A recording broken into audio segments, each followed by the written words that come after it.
Hello again, true crime fans. We've got another mysterious case to explore. The case of the Ewell family. Dale Ewell was born in Ohio during the Great Depression. This challenging time in him the value of hard work and the importance of money, as he learned to appreciate every dollar he made. His family struggled financially, which likely motivated him to become determined and ambitious. Dale married Glee Michelle, a multi-talented woman, who worked as an elementary school teacher, a translator for the CIA, and served on a commission at the State Bar of California. They had 2 children, Tiffany born in 1967 and Dana in 1971. Dale's success provided the Ewell family with a comfortable life, including a home in Sunnyside, a beachfront property in Peraro Dunes, luxury cars, and designer clothing. After serving in the Air Force, Dale became a successful businessman. He eventually became the president and owner of Western Piper Sales Incorporated, a company that sold small aircraft. The primary source of the Ewell income came from selling light aircraft and investing heavily in the stock market. After establishing a successful aviation business, Dale expanded into buying several farms, accumulating substantial wealth. Together, Dale and Glee were worth an estimated $8 million, embodying the American dream. Despite their wealth, they lived modestly.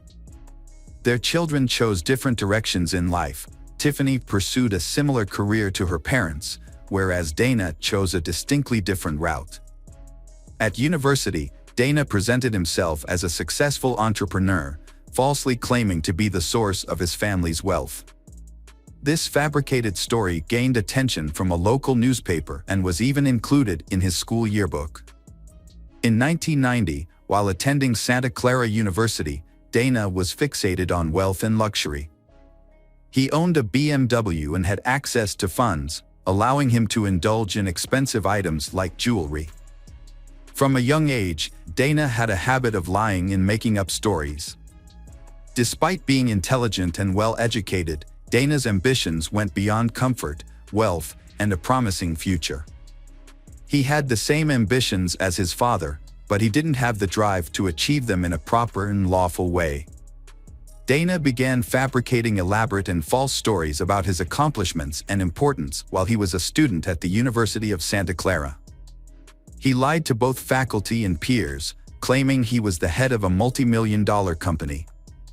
His false narrative included starting as a stockbroker at 18, moving to aircraft sales, and eventually becoming president of his own aircraft manufacturing company. The tension between Dana and his father, Dale, was largely unknown to others. Dana's tall tales may have caused his father embarrassment and contributed to their conflicts. Despite Dale's humble beginnings and generous support for his children, Dana seemed to have an excessive sense of entitlement.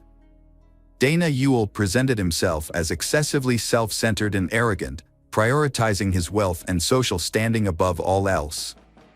On Easter Sunday, April 19, 1992, the weather in Sunnyside, California was mild with partial sunshine, resulting in a pleasant afternoon. Dale, 59, spent the Easter weekend at his beach house with his 57-year-old wife, Glee, and their 24-year-old daughter, Tiffany. Glee and Tiffany returned to their home in Sunnyside by car, while Dale flew his private plane to his hangar and then drove home. When they arrived, they were ambushed. Tiffany was shot in the head and killed, followed by Glee, who was shot multiple times. The killers stayed in the house, waiting for Dale to arrive. 30 minutes later, Dale arrived home and was also fatally shot as he entered the house from the garage. 2 days later, Dana, the youngest member of the family, tried to contact his parents but was unable to reach them. Dana had spent the Easter weekend in San Francisco with his girlfriend and her father, an FBI agent. On April 21, 1992, the family's housekeeper, Juanita, arrived at the house for work and found Tiffany's body lying in a pool of blood in the kitchen. Juanita was distraught and sought help from a neighbor, who called the police. Meanwhile, Dana was still in Monterey, California. At the time of the murders, Dana was contacted by the authorities. His girlfriend's father quickly arranged for him to fly to Fresno, and Dana was visibly upset during this time. The police then started a thorough investigation, spending many days collecting evidence and interviewing witnesses. The crime scene was made to look like a robbery. However, experienced detectives believed the scene was deliberately staged to make it appear as though the family had been attacked and then killed by an intruder. Upon further examination, detectives found several irregularities, including the lack of weapons, bloodstains, footprints, or DNA evidence. Instead, the detectives found that the attack was carefully planned and carried out. The attacker was a skilled shooter, missing only one shot, and had even picked up the spent bullet casings inside the house. Investigators found a box of 9mm ammunition that Dale had purchased. It was later discovered that it had been used in the murder. The home appeared to have been ransacked, but nothing valuable was missing. There was no evidence of forced entry, and the alarm, which was usually turned on, had been turned off. Investigators thoroughly examined the victims' backgrounds, searching for any clues that might be connected to their deaths. They looked into Dale's past dealings, which included selling airplanes to an individual later convicted of drug smuggling in the 1970s, and a questionable real estate transaction with Dale's brother that potentially put investors at risk of losing millions. The police thoroughly investigated and eliminated all other potential suspects with motives, ultimately they concentrating on Dana, as he was the one who would benefit the most from the tragic event. As the only surviving member of the Ewell family and the main beneficiary of the estate, Dana naturally became a person of interest. Even though he had a solid alibi, having been with his girlfriend and her FBI agent father at the time of the murders, the police couldn't shake their suspicions about him. Dana's actions did not ease the concerns of others, but rather intensified their suspicions about his involvement in the murder. Although he outwardly showed distress and even offered a $50,000 reward for the capture of the killer, his grief seemed insincere. His reaction to the horrific killing of family members seemed surprisingly subdued, as he displayed little of the shock and sorrow that people typically exhibit in response to such a traumatic event. Instead of focusing on mourning the loss of his loved ones, Dana seemed more concerned with his parents' wills and inheritance. He did something disturbing, inviting a friend to view the house while there was still obvious blood on it, demonstrating a disregard for the victims. Furthermore, he allegedly expressed contempt for the police investigation, calling the investigators dummies who would never solve the case. Dana eluded authorities for 3 years, during which time they thoroughly investigated every lead to help solve the case. The situation worsened after Dale's brothers reported Dana to the authorities, claiming he had done something wrong. According to them, Dana became furious when he heard the will being read, as he learned that he wouldn't have full access to the $8 million estate until he was in his 30s. Dana reportedly slammed his hands on the table and screamed, asking why his father could do this to him. The trust stipulated that his parents would cover his expenses until he was 25, then he would receive investment dividends until he was 30. At 30, he would have access to half of the estate, with the remaining half available at 35. Before the funeral, the Ewell brothers act to prevent Dana from reclaiming what he believes is his. However, Dana managed to obtain around $300,000 from an insurance policy. Dana's uncles actively prevented him from inheriting his father's assets, causing him significant frustration.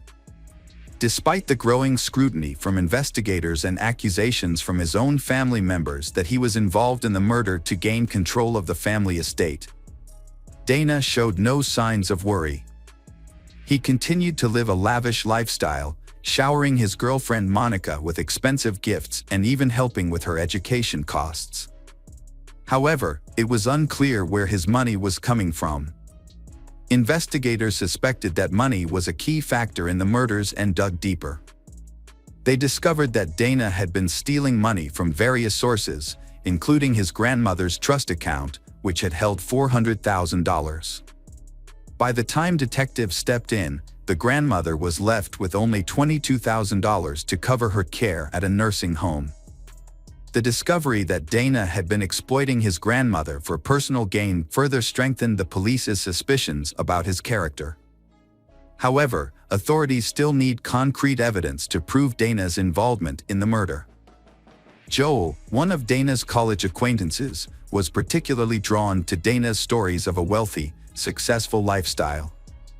Joel found Dana's apparent ability to effortlessly attract beautiful women especially intriguing. People around were surprised by their friendship, as they seemed to have little in common. Dana was driven by a desire for higher social status, while Joel's interests lay in video games, firearms, and explosives.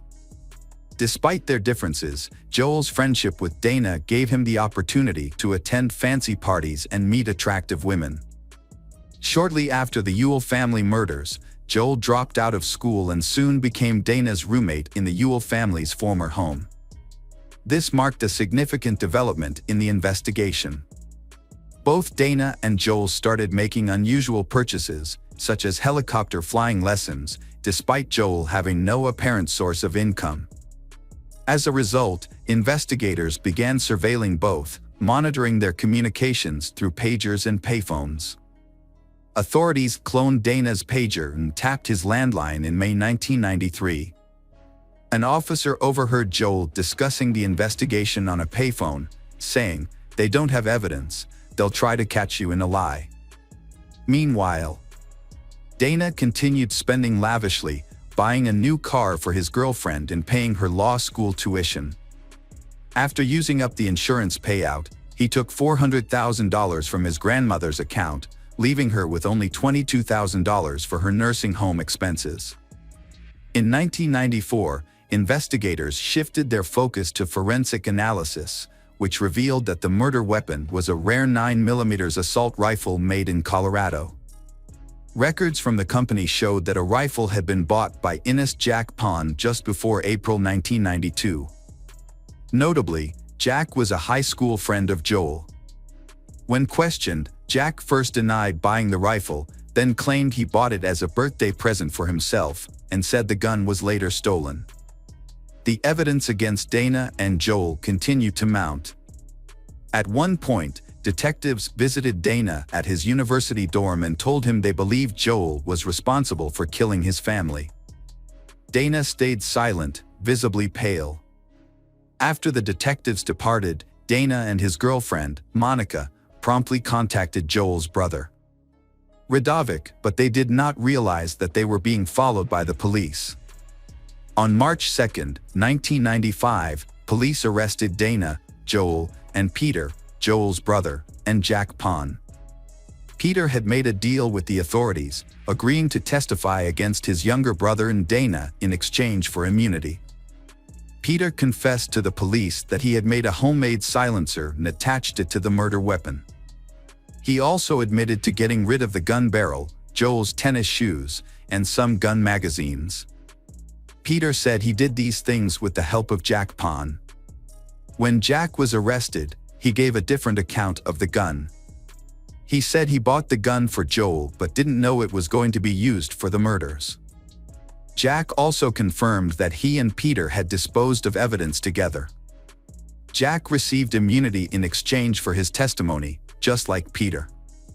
As a result of statements made by Peter and Jack, the barrel of the murder weapon was found buried in a field in Rica. Unlike Peter and Jack, Dana and Joel were not offered plea deals. They were charged with 3 counts of first-degree murder with special circumstances, which made them eligible for the death penalty. The trial began in late 1997. Dana and Joel, who had previously been close friends and had even lived together in the house where the murders occurred, now had separate lawyers and took different stances during the trial. Prosecutors argued that Dana's motive for the murders was greed, claiming he had promised Joel a share of the inheritance. Dana's lawyer argued that he was innocent, suggesting that Joel and Jack had planned and carried out the murders. Joel's lawyer acknowledged the strong evidence against his client and focused on trying to save him from the death penalty. During the trial, Jack Pond testified that he had bought the murder weapon for Joel and helped dispose of it. He also said Joel had given him details of the incidents on the day of the murder, in April 1992. According to Jack, Dana had asked Joel for a favor that he found hard to refuse. Having taken steps to avoid leaving DNA evidence behind, Joel carried out Dana's plan by entering the Ewell residence. He shaved off all body hair and then waited 12 hours on a plastic sheet to minimize the risk of leaving any traces, including an eyelash. He was also instructed to retrieve all bullet casings. Tiffany was shot in the back of the head and died instantly, without seeing her killer. Glee, however, saw Joel and tried to escape to the office, but was shot and severely injured. Joel pursued her and eventually killed her. During the trial, it was revealed that Joel had shot Glee multiple times at close range, and that she had recognized him as a friend of Dana's who had visited the family a month earlier. After killing Glee, Joel reloaded his gun and put on new gloves, then waited for Dale to arrive, whom he also murdered. On May 27, 1998, after an 8-month trial, the jury delivered a finding Dana Ewell and Joel guilty on all charges. However, they could not agree on the sentencing. 2 votes saved Joel from the death penalty, while Dana escaped the death penalty by just 1 vote. In the end, both received 3 consecutive life sentences without parole. Dana was imprisoned at Corcoran State Prison, 50 miles south of Fresno. He was among inmates like Charles Manson. His grandmother, whom he stole from, died in 1999. Dana claims to have undergone a spiritual transformation and become a Christian while in prison. Joel was imprisoned at Mule Creek State Prison in Ione, California. Meanwhile, Jack Pond pursued a career in law, becoming an attorney. Monica Zent broke up with Dana, finished law school, and established a successful law practice. Although Monica was thoroughly investigated, no evidence connected her to the crime. The only suspicious aspects were her initial unwillingness to cooperate and that some of the funds were used to help pay for her law school expenses. Dana Ewell's actions can be summed up by 3 words: greed, entitlement, and heartlessness. His extreme desire for wealth led him to manipulate and betray those closest to him, ultimately leading to the tragic deaths of his family members. Welcome back, detectives. Let's dive into another horrible case. The case of Joseph Saunier. Joseph Saunier was born in 1955 to a respected family of doctors in Shreveport, Louisiana. From a young age, he aspired to follow in his family's footsteps and become a doctor. With exceptional abilities, Joseph earned a Bachelor of Science in Medical Science from the University of Baton Rouge in 1976. He then applied to Louisiana State University in Shreveport and began working at Parkland Hospital in Dallas, Texas. Joseph effectively balanced his university studies and work. He consistently refined his knowledge through hands-on experience at the hospital. The hospital management recognized Joseph's success and dedication, and in his final year of training, he was appointed chief resident. After completing his studies, Joseph chose to specialize in pathologic anatomy and went on to become a pathologist and laboratory director in Leck, Texas. Joseph's life was marked by personal tragedy, including the loss of the woman he loved, Becky. His 27-year marriage, which he considered happy, ended in divorce when his wife fell in love with another man. Joseph accepted her decision and agreed to the divorce, believing that the woman he loved had found happiness. Joseph had a strong sense of responsibility and nobility. After his divorce from Becky, he maintained a warm relationship with her and continued to support their 2 sons. 2 years later, Becky was killed by her new husband. Joseph was shocked by her death. He often thought about their past family life and mourned her loss. Despite his own grief, Joseph remained a source of strength for his family. He took care of the funeral expenses and helped his sons cope with the trauma. His sons later credited his support for helping them overcome their pain. The tragedy had a profound impact on Joseph. He devoted himself to his work and raising his sons. However, the grief finally gave him the motivation to change his life.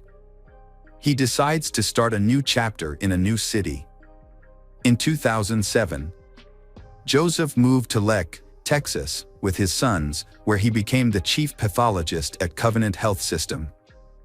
Feeling the need for a change, Joseph enrolled in a local dance studio. He enjoyed the classes and met new women, which helped fill the void in his life.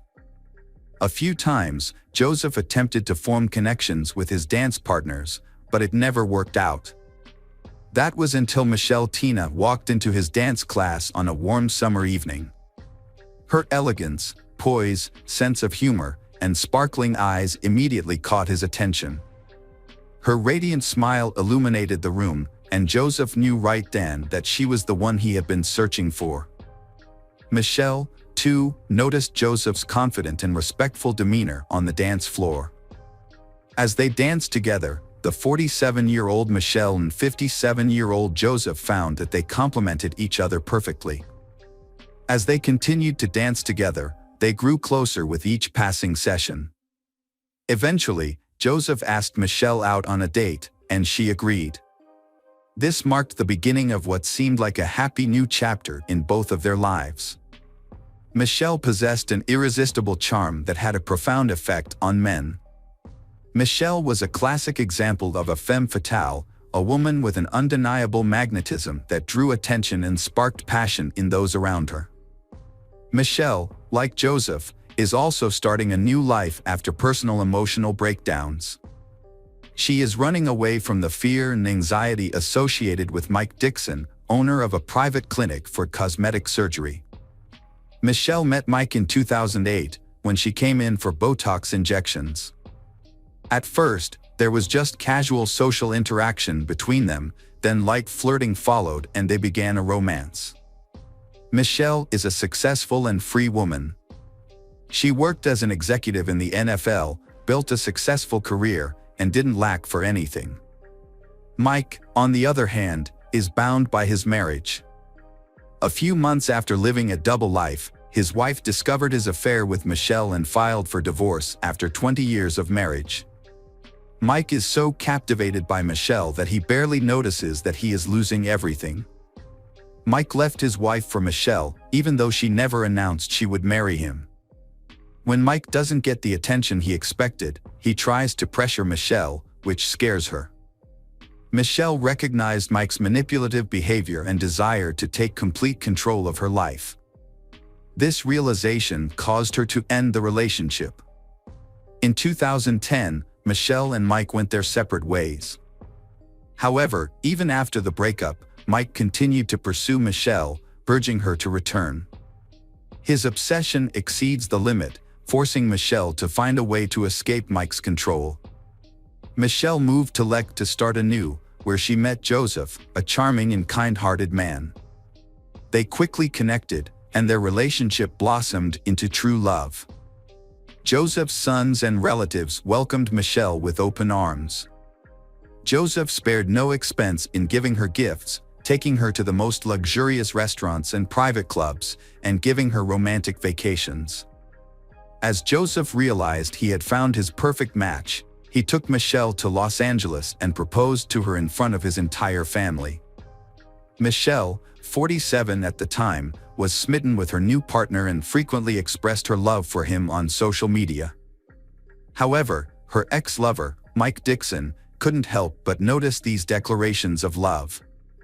Mike is furious when he discovers that Michelle has moved away and is planning to marry Joseph. He realized he couldn't win her back but still dared to propose that they rekindle their past relationship, suggesting they become lovers again. Michelle firmly rejected his proposal, refusing to engage in a love triangle, and immediately informed Joseph about Mike's suggestion. After some time, they started to feel like they were being watched. At one point, they even noticed something that looked like a camera flash through the backyard window, but they didn't pay much attention to it, not realizing the seriousness of the problem. The situation got out of control on July 11, 2012, when a gardener came to Joseph's house to discuss a garden renovation project. When the landscaper arrived at the home, he tried to contact Joseph but got no response. He saw an open door and, thinking Joseph might not be able to hear him, went inside. The house was in disarray, and there was a bullet hole near the front door, indicating a possible intruder. The landscaper cautiously went further inside, looking for Joseph. In the garage, he found Joseph lying in a pool of blood on the floor with no signs of life. Joseph's body had stab and gunshot wounds, leading the landscaper to think the perpetrator might be nearby. He immediately left the house and called for help. At 2:48 p.m., the police department received the call, and several patrol cars were sent to the scene. When the officers arrived, they found Joseph Sonnier. Medics confirmed that Joseph had died. The incident shocked the public, as it happened in one of the city's safest and most affluent neighborhoods, where crime is extremely rare. Joseph, a respected professional, was known for his calm and kind nature, and it seemed he had no enemies who would want to harm him. Although a window was broken, it was clear that the incident was not a robbery, as nothing was missing from the house. However, a bottle with a hole shot through its bottom was found at the scene, suggesting it was used as a makeshift silencer for a gun. A forensic team arrived soon after to collect evidence, and it appeared that the perpetrator was inexperienced, as they left behind many traces. DNA from the bottle and blood samples were sent to a lab for further analysis. Detectives interviewed neighbors, but none of them reported seeing or hearing anything suspicious.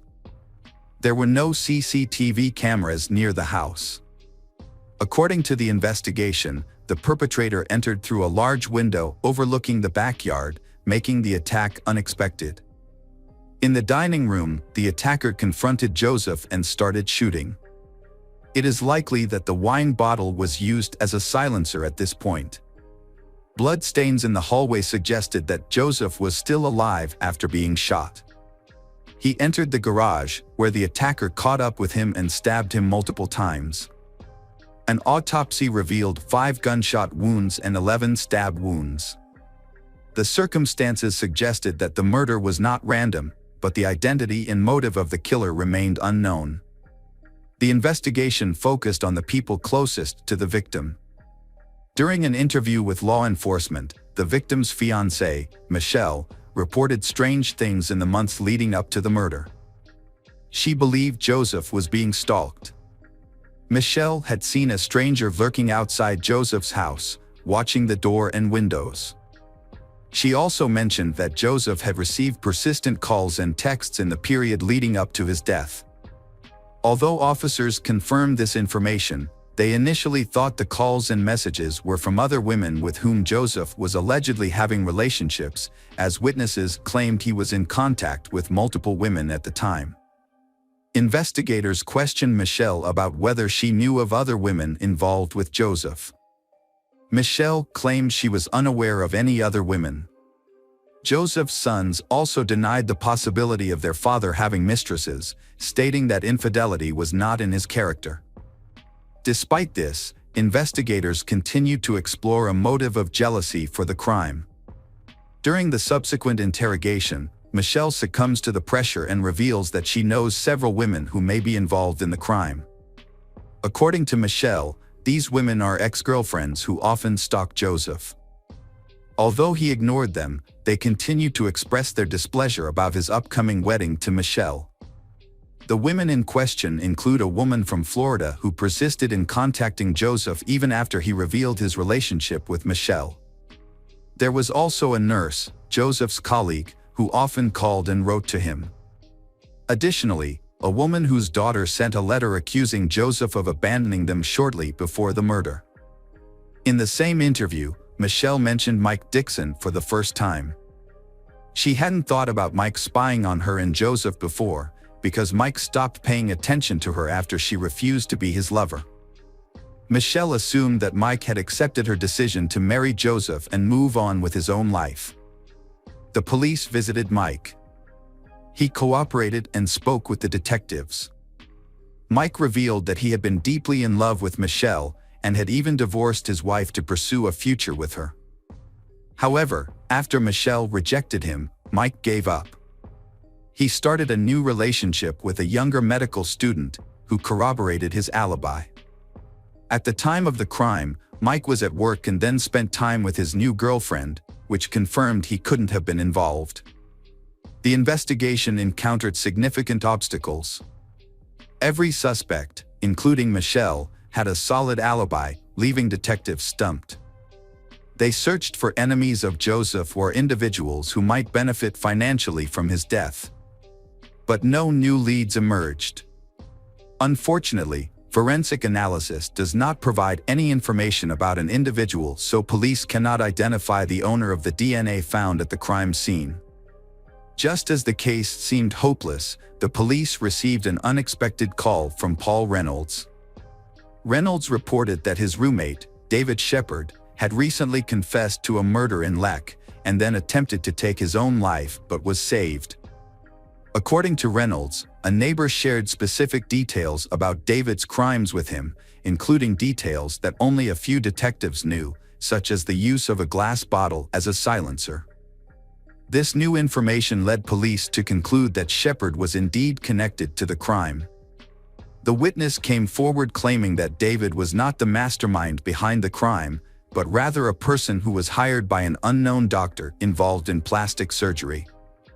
Police launched an investigation into the new suspect and discovered that Mike Dixon was the person who hired David.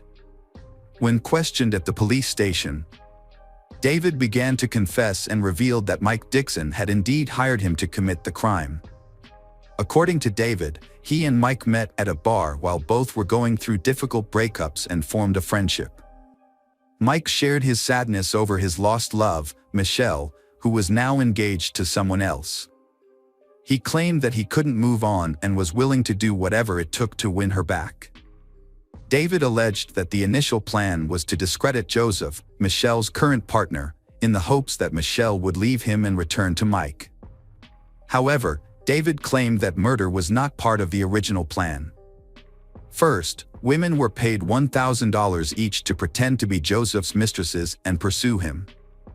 Additionally, a letter arrived from a woman claiming Joseph had abandoned her and their child.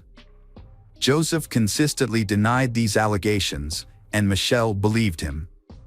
It was later revealed that the camera flash seen by the couple was actually the light from David's cell phone flashlight.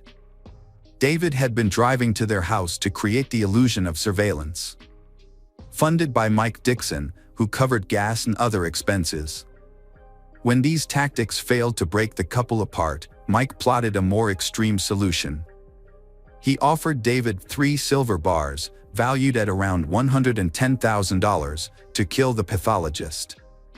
David agreed and received one of the bars as a deposit, which he immediately sold at a pawn shop. According to David Shepard, the situation escalated out of control when he went to Joseph's house. He claimed the shooting was unintentional, and that after shooting Joseph, he became afraid and Joseph began to run away. David shouted to check on Joseph but received no response. He then followed Joseph into the garage, where he found Joseph lying still and heard his last breath. David rushed to check Joseph's pulse and confirmed that Joseph was dead. David admitted to stabbing Joseph several times but could not remember the exact number. David also admitted that he considered calling for help using Joseph's phone, but ultimately chose not to. Instead, he put the phone back, mutilated Joseph's body, and then went to Mike's house to get the rest of the gold before attempting to take his own life. According to David, he didn't fully understand what he was getting himself into. When he faced Joseph, he realized he could not continue killing. If it weren't for an accidental gunshot, Joseph might still be alive.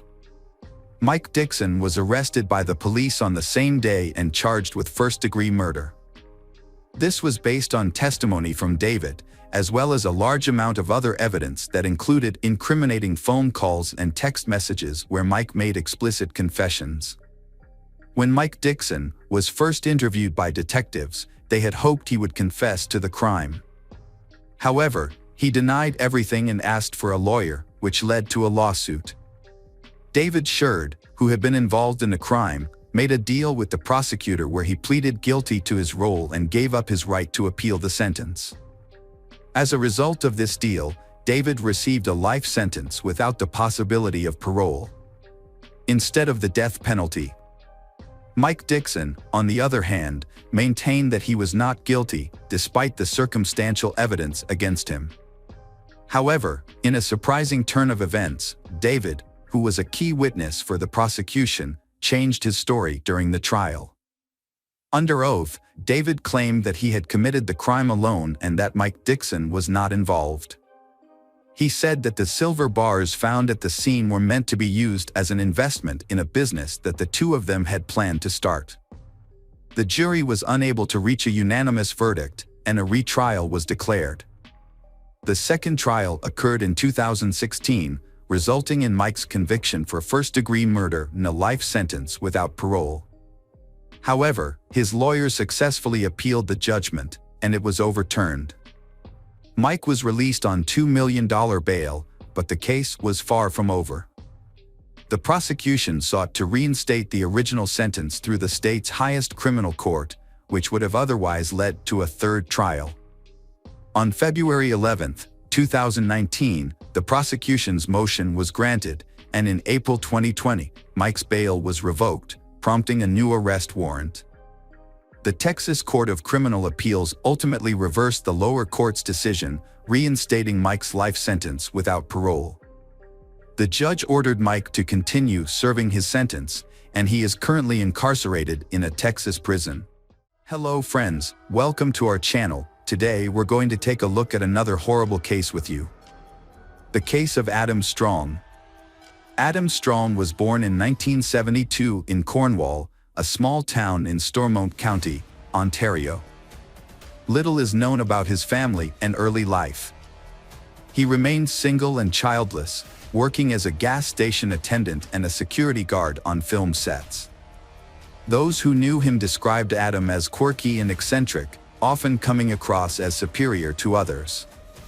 He enjoyed debating and arguing to prove his point, but was not typically confrontational. A review of his social media profiles revealed Adam's interest in BDSM practices, which he openly discussed and shared photos and videos about.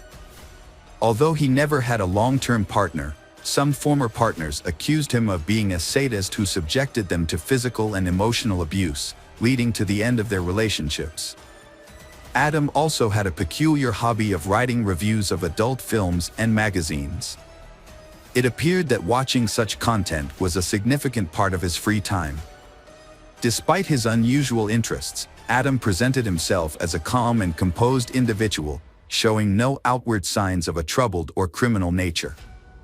The story took an unexpected turn 4 months later when at the end of December, when David Wood's family moved into the house at 19 McMillan Drive in Oshawa, they were immediately struck by a strange and unpleasant smell.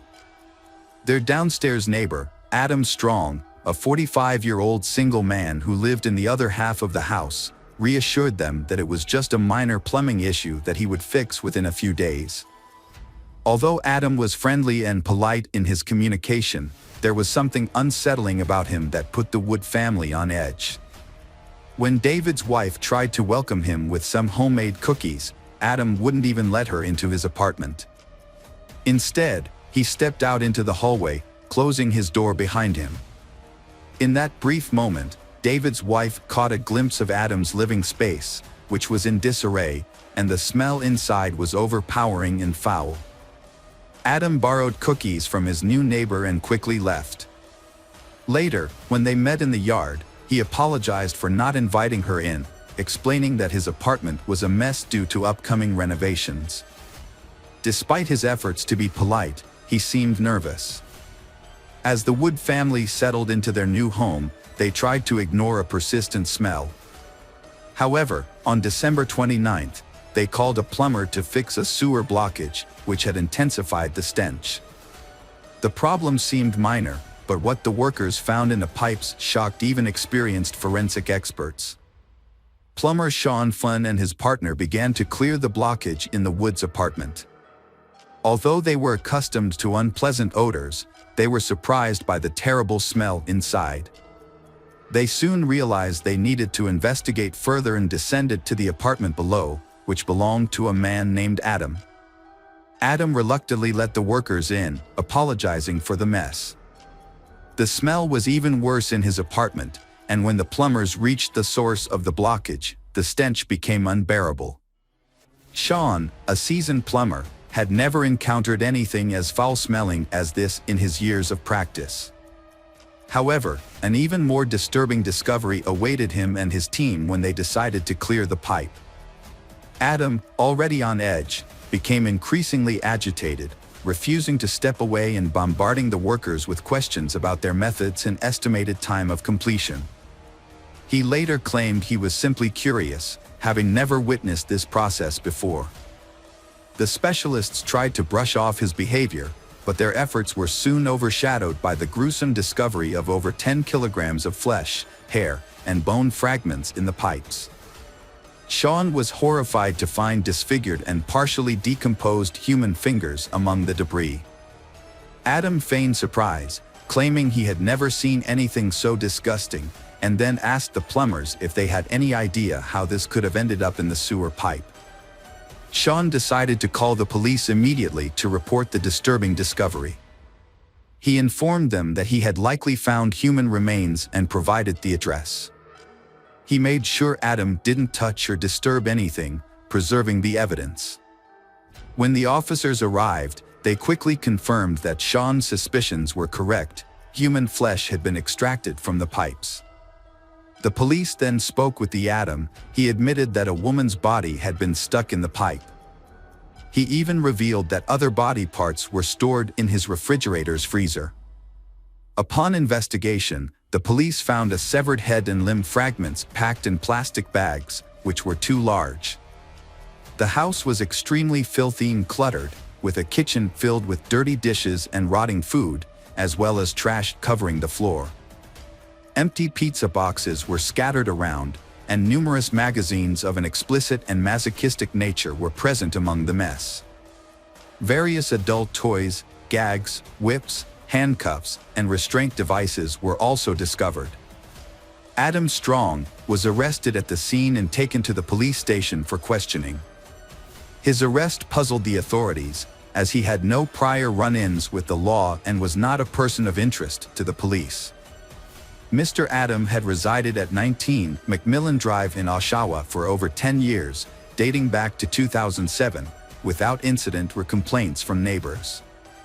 The House of Horrors at 19 McMillan Drive, Adam's residence, was secured and guarded as a crime scene. An initial inspection revealed a complex and time-consuming process lay ahead, with investigators expecting to uncover more shocking evidence. The discovery of a head in the refrigerator was just the beginning. Evidence found at the scene led law enforcement to suspect a connection to Rory Hash, whose torso had been recovered from a body of water 4 months earlier. A tattoo on the neck and subsequent DNA analysis confirmed that the discovered remains belonged to Rory. Further investigation revealed blood-stained clothing and shoes belonging to she, hidden among trash in various rooms of the house. The bedroom was particularly disturbing, with blood traces found on the bed, walls, furniture, and ceiling. These bloodstains were later confirmed to belong to a missing schoolgirl. A dissection table was also found in the kitchen, suggesting it was used to dismember and gut the victim. The entire scene was gruesome, with blood, skin particles, hair, and bone fragments scattered everywhere, causing nausea in those who witnessed it. The bathroom was extremely dirty and unsanitary, with signs of a violent crime visible everywhere, including dirt, blood, and broken fixtures. The toilet was dismantled and lay in a corner, surrounded by garbage. It appeared that the perpetrator, Adam, had attempted to dispose of a body by cutting it into pieces and flushing them down the sewer. However, he encountered a blockage and, when his attempt to fix it failed, left the scene in disarray.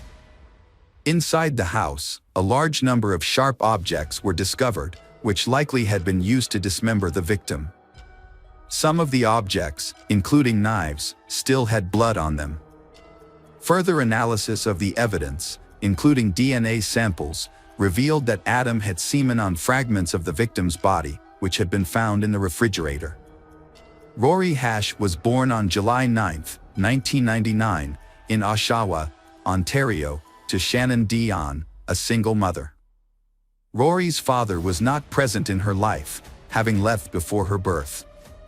Despite this, Rory grew up in a loving and supportive family environment provided by her mother and maternal grandmother. Rory's family had an unconventional background, with her maternal grandfather founding and leading the motorcycle club Satan's Choice. He was also a skilled boxer with connections to organized crime. Additionally, Rory's uncle was a member of the Hells Angels motorcycle club and led a troubled life, frequently encountering legal issues. However, this did not affect Rory's childhood, which was remarkably peaceful and carefree. Rory excelled academically and had a passion for dance, winning awards in competitions. Those who knew her described her as intelligent, responsible, and compassionate. At the age of 13, Rory earned top honors as a cadet in her local army unit, showcasing her exceptional qualities from a young age. At 15, Rory's life took a downward turn. A friend introduced her to drugs, and she quickly became addicted. She started spending time with the wrong crowd, neglected her schoolwork, and eventually stopped attending school altogether. For about a year, her family tried to help her overcome her addiction by sending her to various treatment centers, but she relapsed each time. At 17, Rory ran away from home and began working in the sex trade to support her habit. Rory eventually sought help from a specialized service for teenagers struggling with addiction. With their support, she was able to enter mandatory treatment and turn her life around. She found a job at a local shop, studied remotely to earn her high school diploma, and even started thinking about attending college. Rory also started a serious relationship with a boy named Anthony, and they decided to move in together in the spring of 2017. When Rory discovered she was pregnant, she was nearly 18 and felt ready to take on the responsibility of motherhood. Her mother supported her decision, but was unaware that Rory had started using illicit substances again. In mid-August, Rory met with Crane at a shopping center. Crane had been keeping an eye on her for 18 months to ensure she didn't fall back into her old habits. During their meeting, Rory revealed that she had started using drugs again and had lost her job a month prior. She also admitted to exchanging intimate favors for money or drugs. Crane was deeply concerned and promised to help. He asked Rory to wait while he made a call to arrange for her to be hospitalized. However, when he returned, Rory was gone. The next day, Rory's mother and uncle took her to the hospital after finding her in a state of incoherence due to substance use. They left her in the emergency room queue for about an hour, but when they returned, Rory was nowhere to be found. Security footage showed that she had simply gotten up and walked out of the hospital.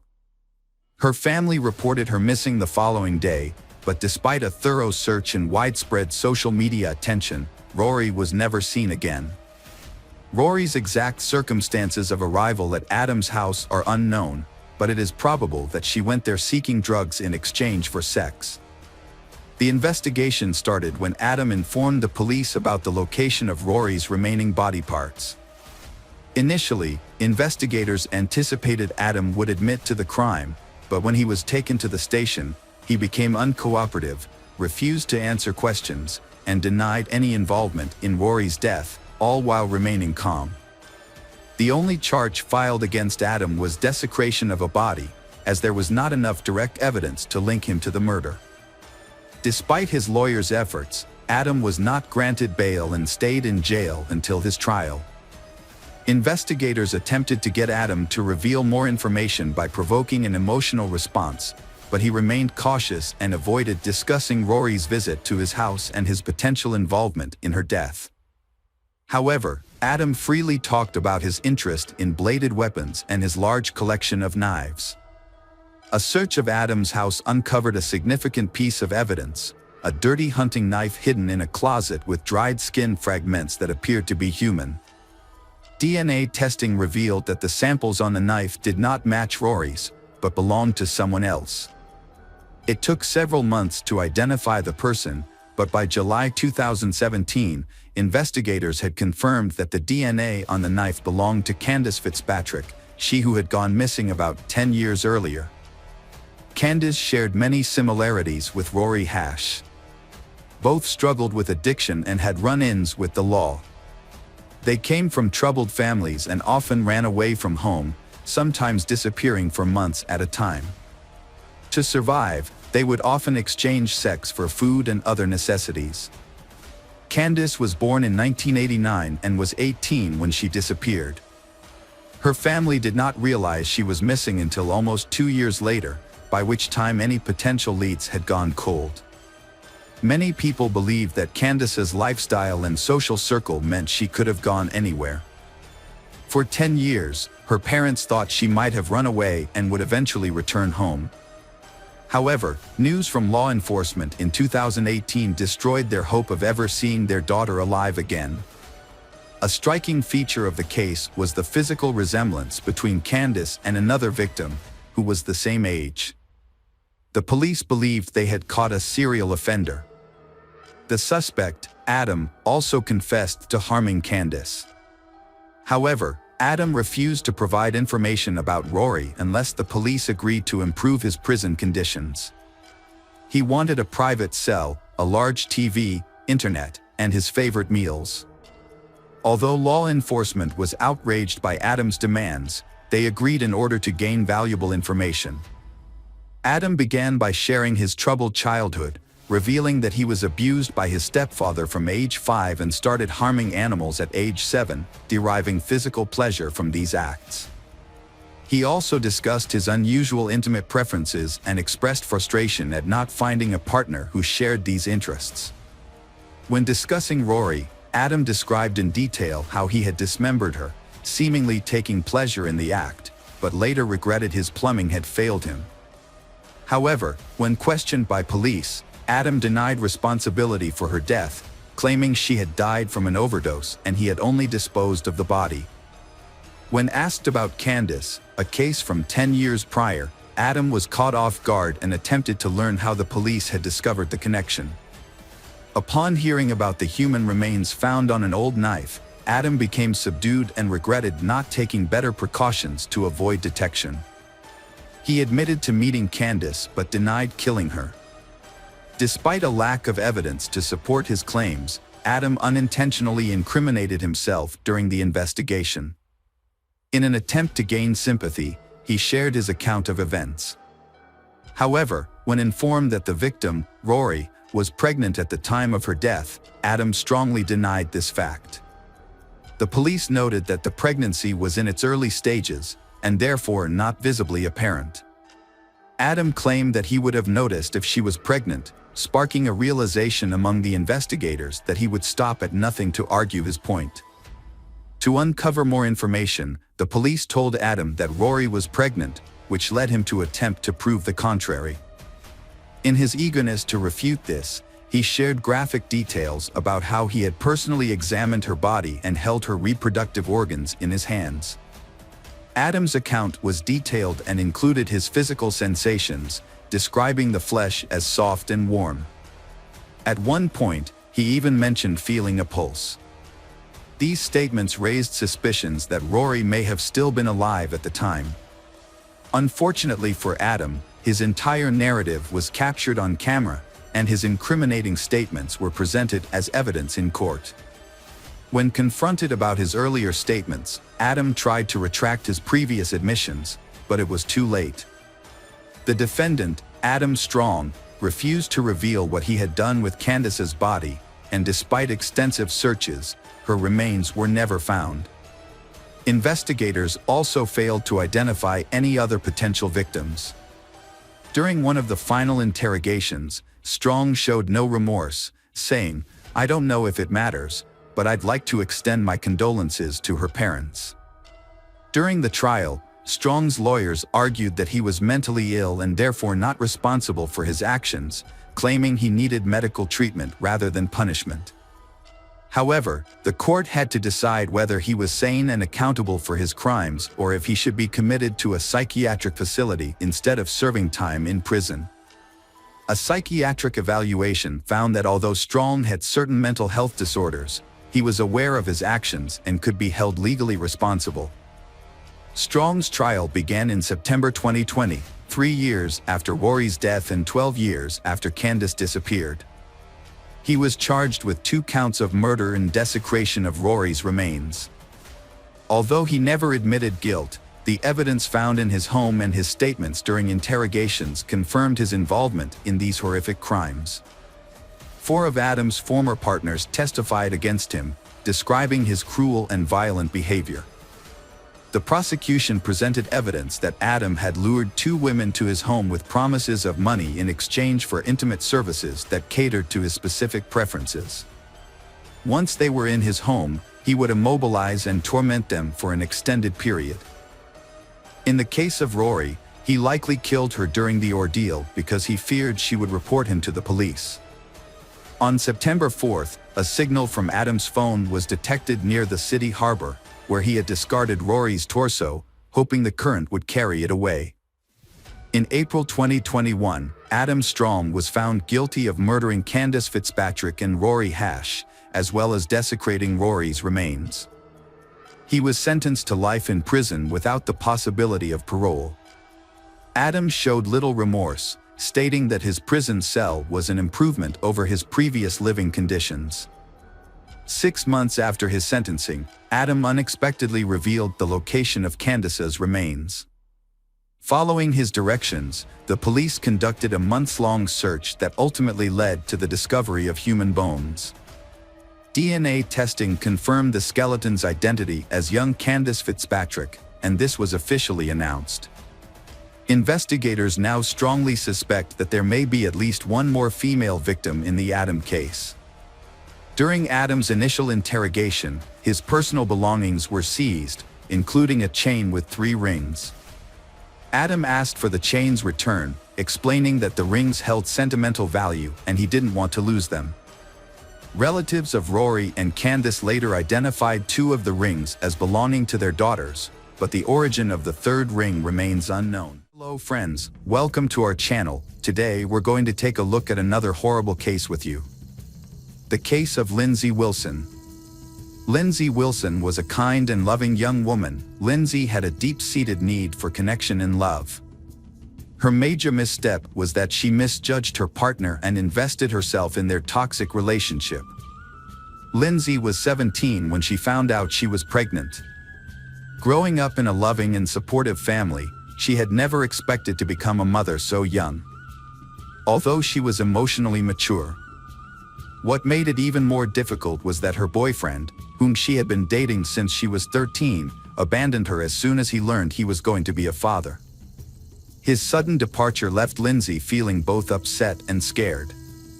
Lindsay was all too familiar with the physical and financial strains of motherhood.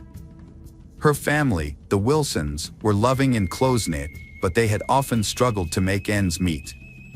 Despite their financial challenges, Lindsay's parents had always worked hard to provide for their children. When Lindsay met Mitchell, 5 months into her pregnancy, she felt like she had been given a rare gift. Mitchell, who was 20 years old at the time, was attentive, caring, and gentle. What impressed Lindsay most was that her pregnancy didn't deter him. Instead, he was eager to be involved and supportive. Mitchell told Lindsay that he had fallen in love with her at first sight and wanted to spend the rest of his life with her, raising her child as his own. To show his commitment, Mitchell began working overtime to ensure that Lindsay and their unborn child would not have to worry about anything. 20-year-old Mitchell was a true gentleman. He was attentive and loving to Lindsay, despite her delicate condition. In fact, Mitchell had fallen deeply in love with her at first sight and wanted to spend his life with her, including raising her child as his own. At the time, Mitchell was earning a good income. However, when they announced their decision to get married, their parents were shocked. They felt that their 5-week relationship was too short to withstand the challenges and circumstances that came with marriage.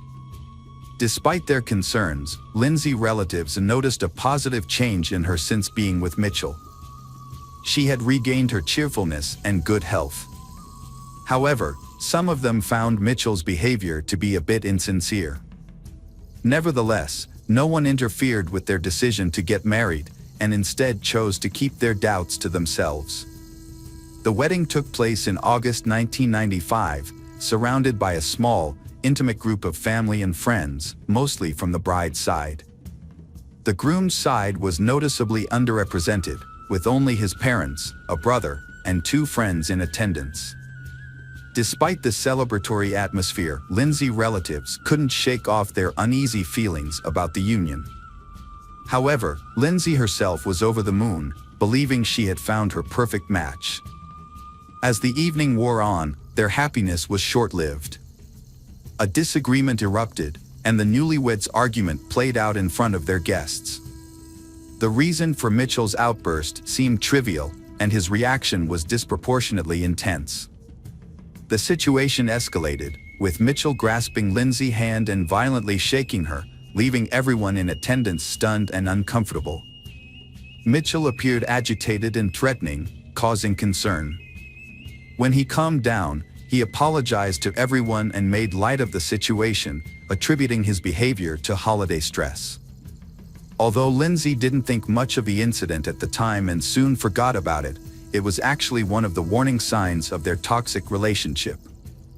After getting married, Mitchell and Lindsay moved into an apartment in Southport, away from their parents. They started their life together and soon welcomed a baby girl named Robin. However, Lindsay soon discovered that her husband had a volatile temper, which cast a shadow over the joy of their new family. Mitchell's moods were unpredictable. One moment he was happy and joking, and the next, he would become aggressive and unreasonable. She thought she was maintaining a delicate balance at home, but in reality, she was giving in to his control. He dictates her every move and gets angry if she misses a phone call or doesn't pick up. Their arguments often ended with Mitchell begging for forgiveness and declaring his love. For a while, it seemed that peace had been restored, but their cycle of arguments became more and more intense. Lindsay struggled to recognize who she once loved. She frequently shared her concerns with her relatives, who urged her to leave the relationship and end her suffering. However, Lindsay found it difficult to acknowledge her mistake and admit defeat. Lindsay's relatives noticed that she often dwelled on memories of the past. Whenever her husband promised to change and return to his gentle and caring ways, Lindsay wanted to believe him and waited for him to fulfill his promises. Meanwhile, Mitchell's controlling behavior intensified. He restricted Lindsay's freedom, forbidding her from going out alone in the evenings and eventually requiring her to be accompanied by him at all times. Despite his possessiveness, Mitchell was seen with other women, sparking Lindsay's suspicions of infidelity. Lindsay confided in her older sister about her concerns, sharing an incident where a woman visited their home, unaware that Mitchell was married. This revelation led to another argument, which escalated into physical violence. Physical abuse gradually became a part of Lindsay's life. To control her and protect his reputation, Mitchell started limiting her interactions with others. He began by restricting her contact with neighbors, friends, and acquaintances, and eventually with her family. Lindsay, unhappy and fearful of being caught and punished, tried to secretly maintain contact with her loved ones. Despite the problems in their relationship, Lindsay stayed with Mitchell. One reason was the comfortable life he provided. He had a good income, supported her and their child, and paid the bills, leaving her without any financial worries. Lindsay's life changed dramatically when she found herself pregnant again. Although her husband, Mitchell, was a good father to her daughter from a previous relationship, she felt that having another child would be unwise in their current circumstances. She decided to have an abortion. When Mitchell found out about her decision, he became furious and verbally and physically abused her.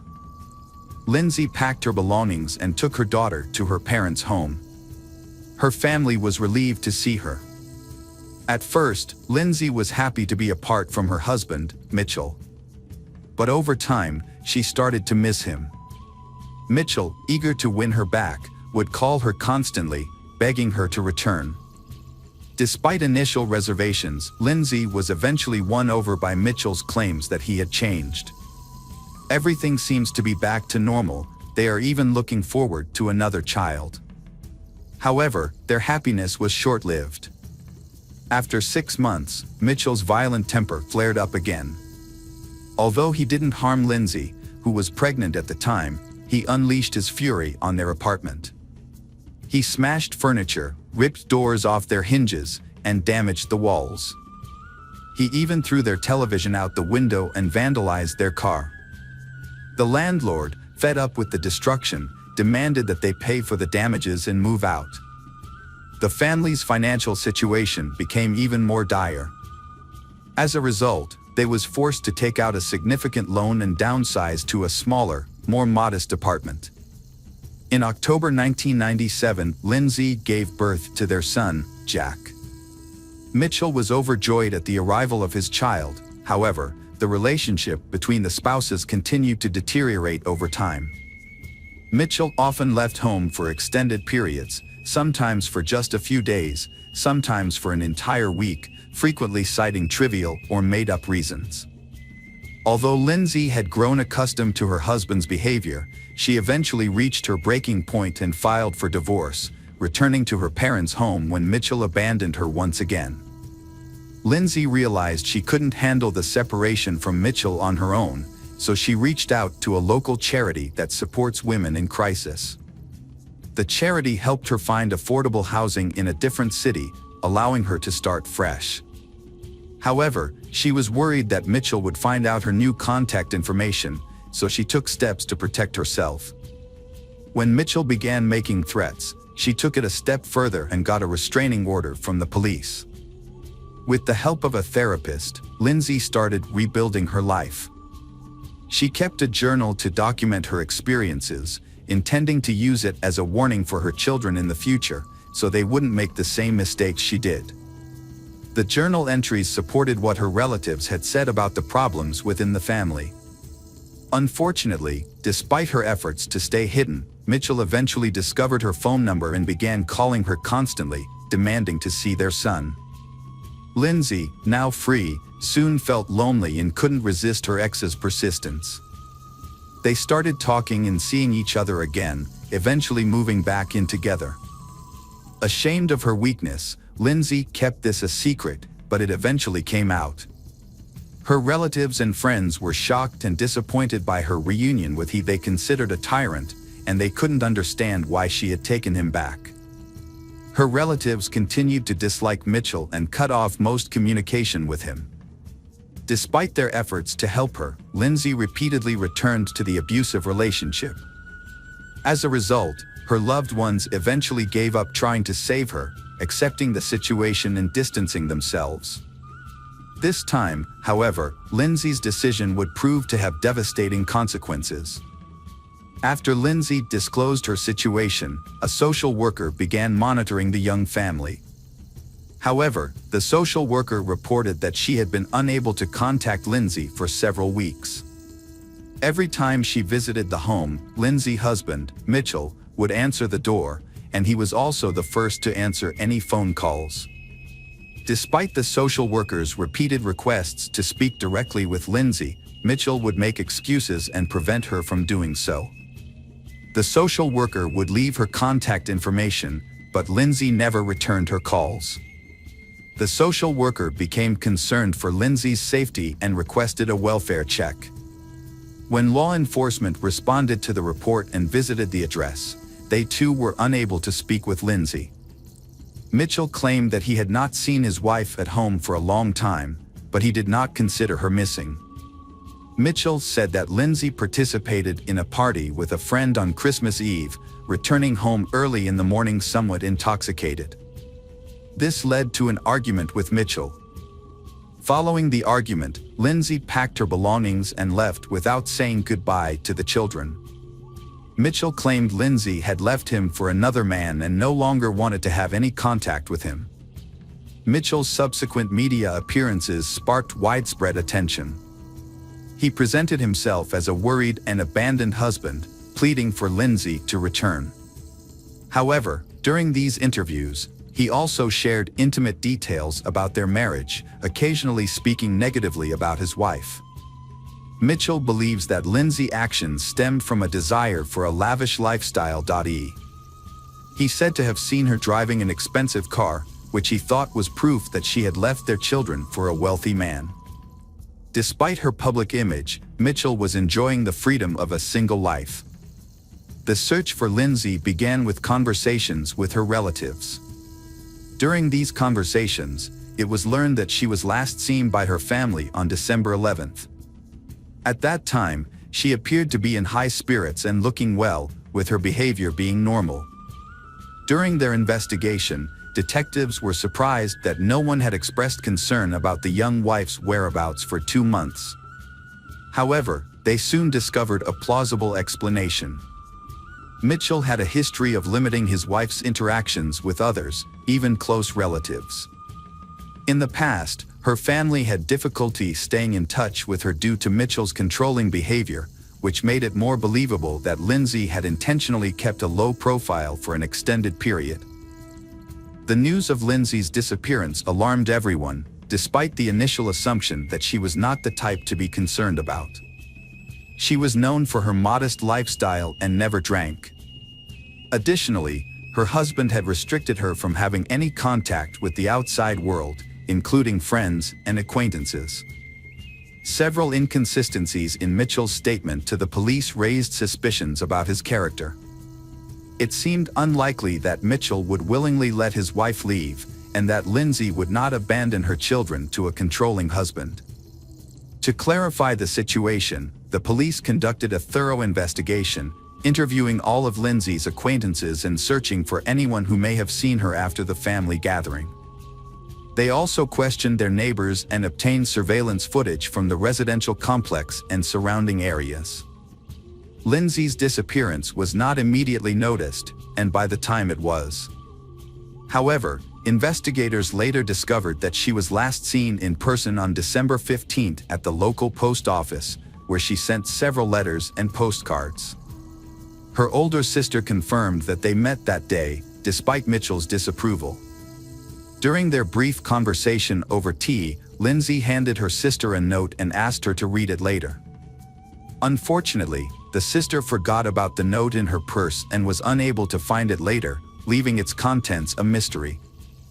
As the months passed, investigators grew increasingly suspicious that she was no longer alive, given her prolonged absence and lack of contact.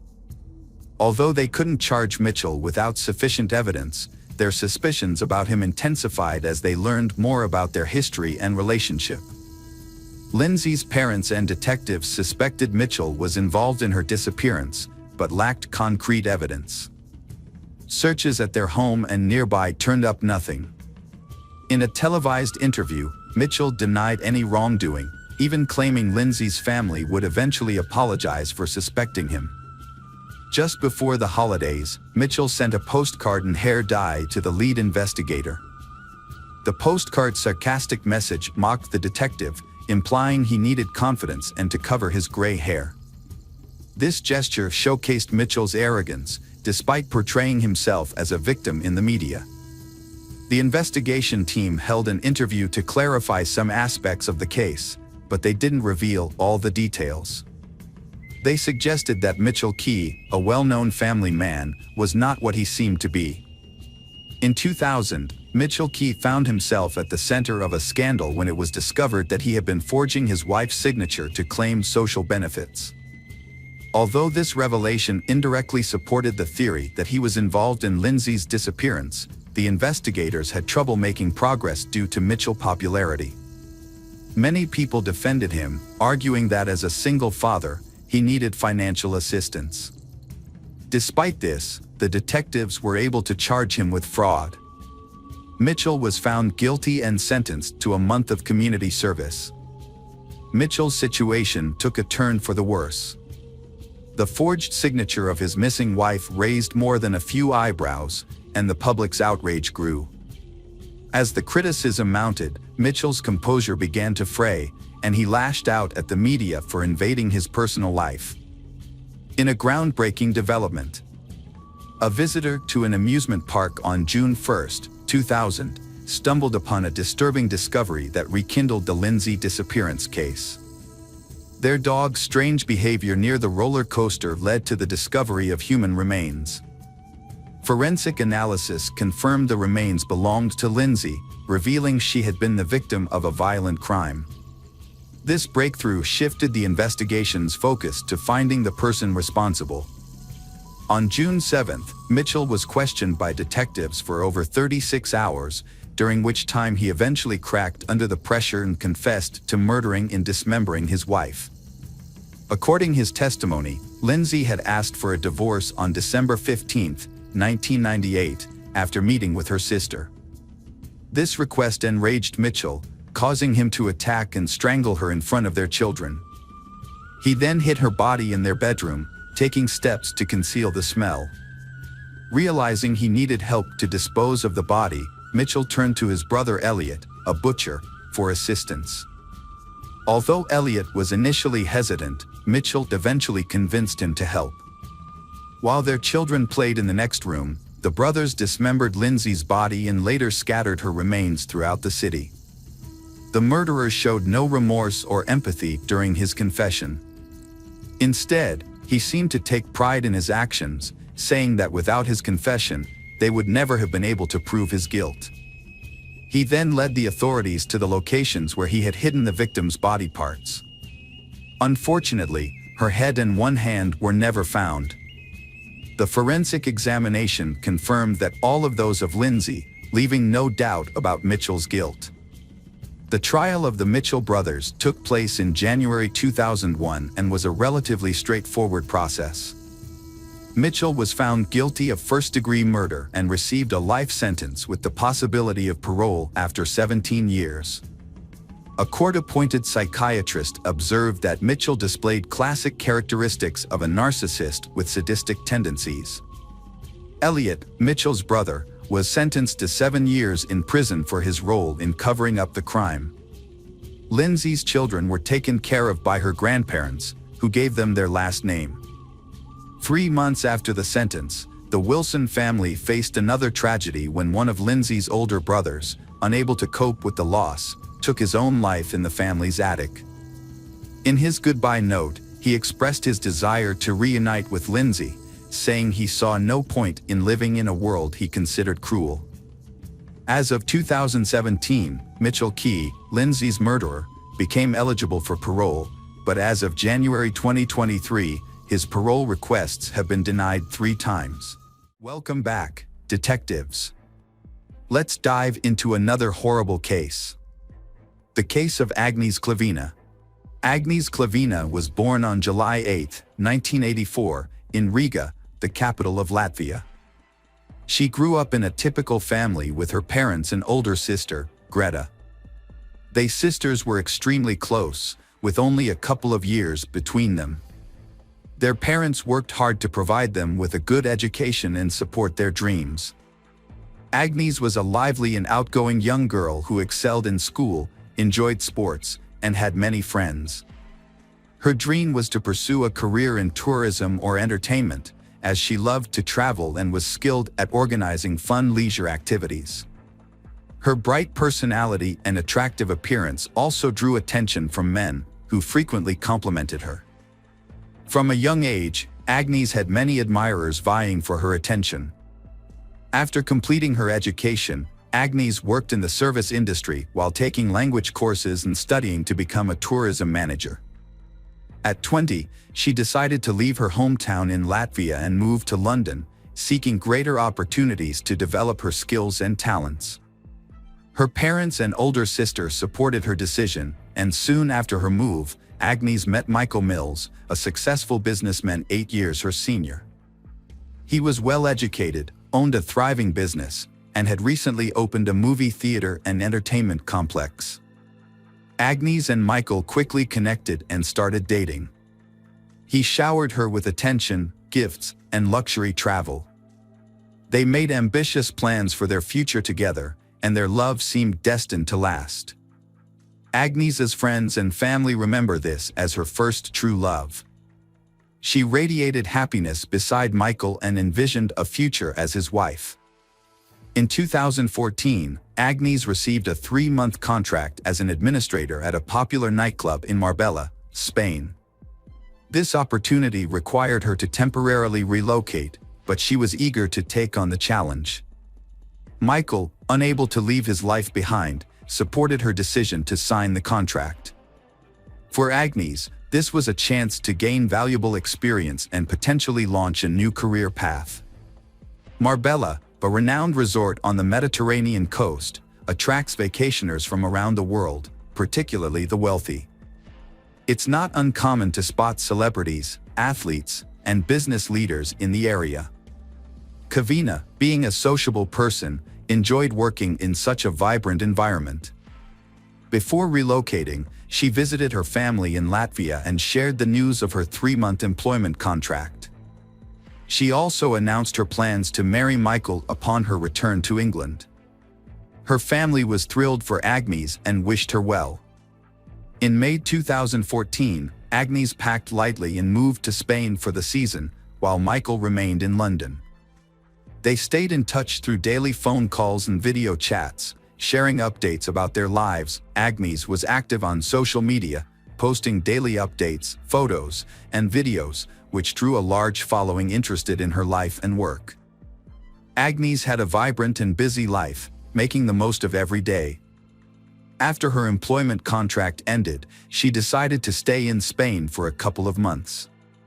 The resort was entering its peak season, and she saw an opportunity to earn a good income.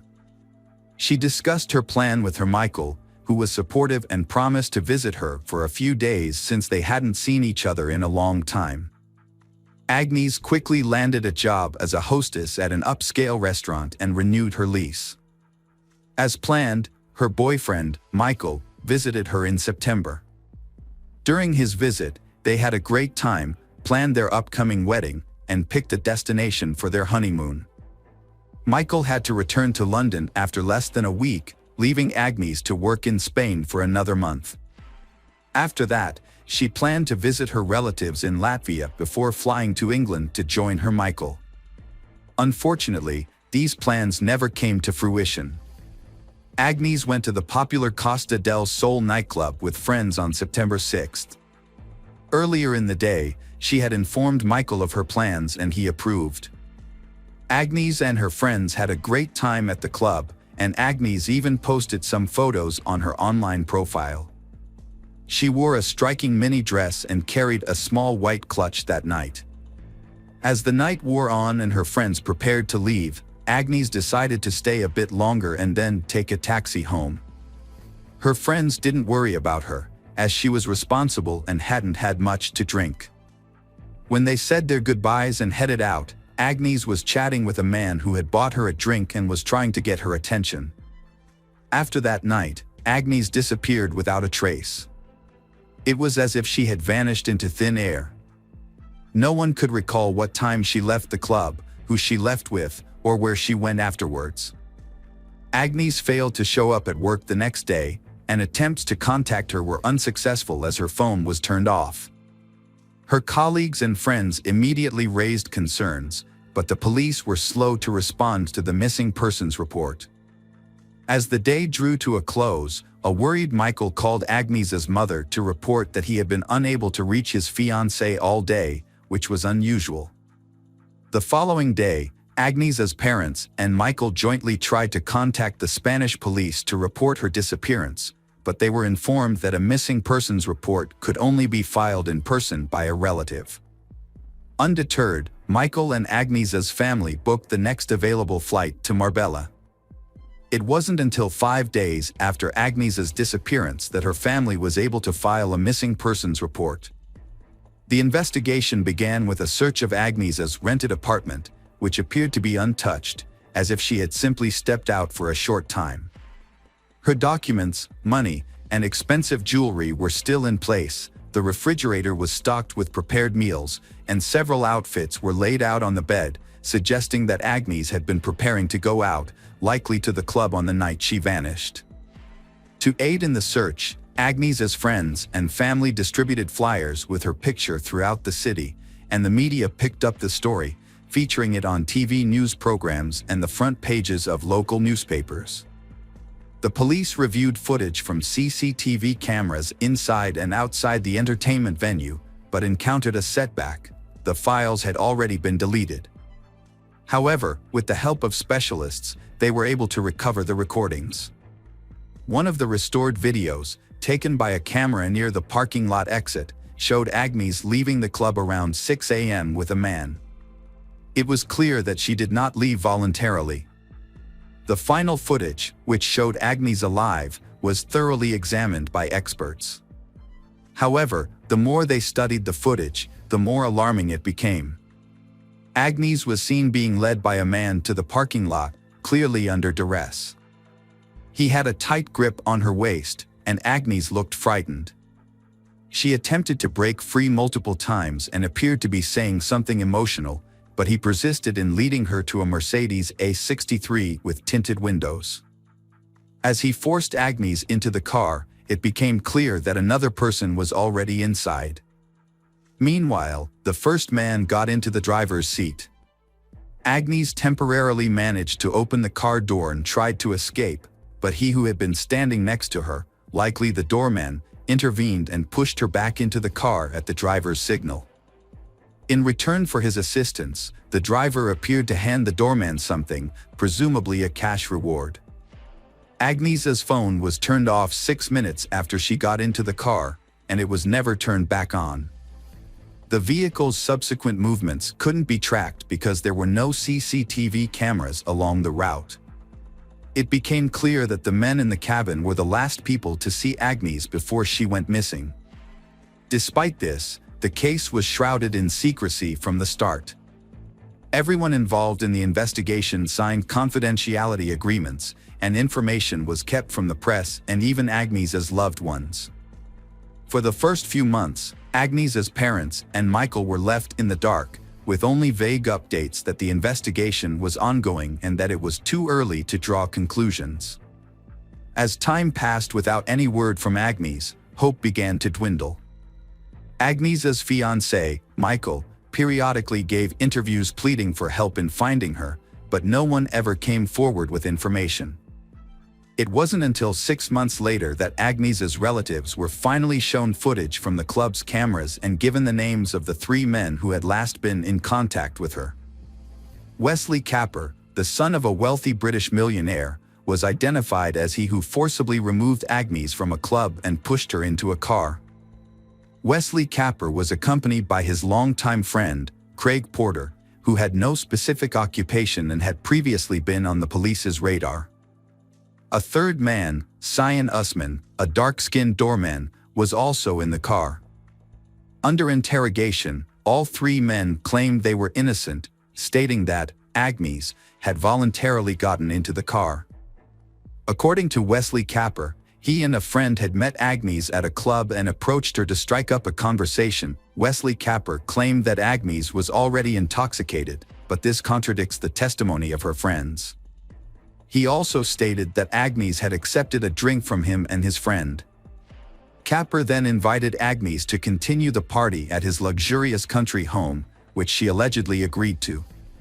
However, Wesley Capper claims that Agnieszka changed her mind once they were in the car and asked to be dropped off in the middle of the road, stating that she would take a cab home. Wesley Capper claimed that he dropped Agnieszka off at her requested location, which was an unlit stretch of road with no CCTV cameras.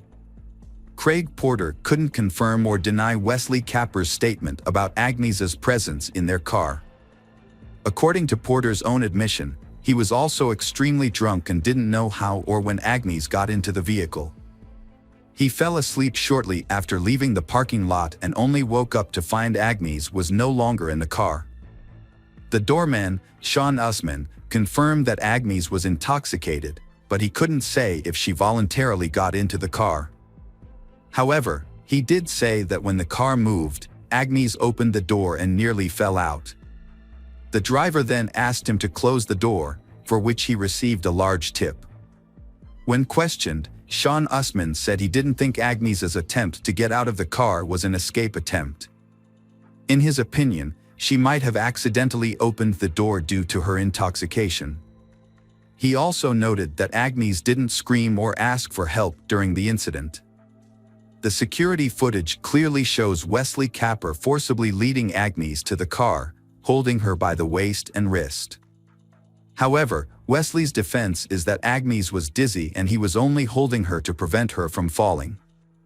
Later in the investigation, another unsettling video came to light, shot in the south of Spain, specifically at the Puerta de la Dua in the Su Grande Marina. The footage was of the luxury yacht belonging to John Capper, a millionaire and the father of one of the suspects.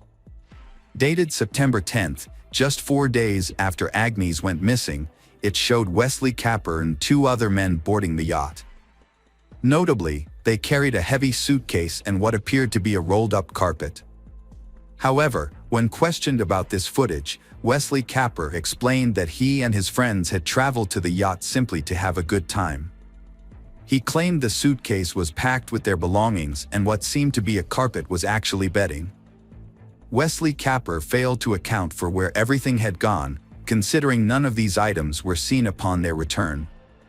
The investigators meticulously searched the yacht and the automobile, only to find nothing of consequence because both vehicles had been thoroughly cleaned, thus destroying any possible DNA evidence.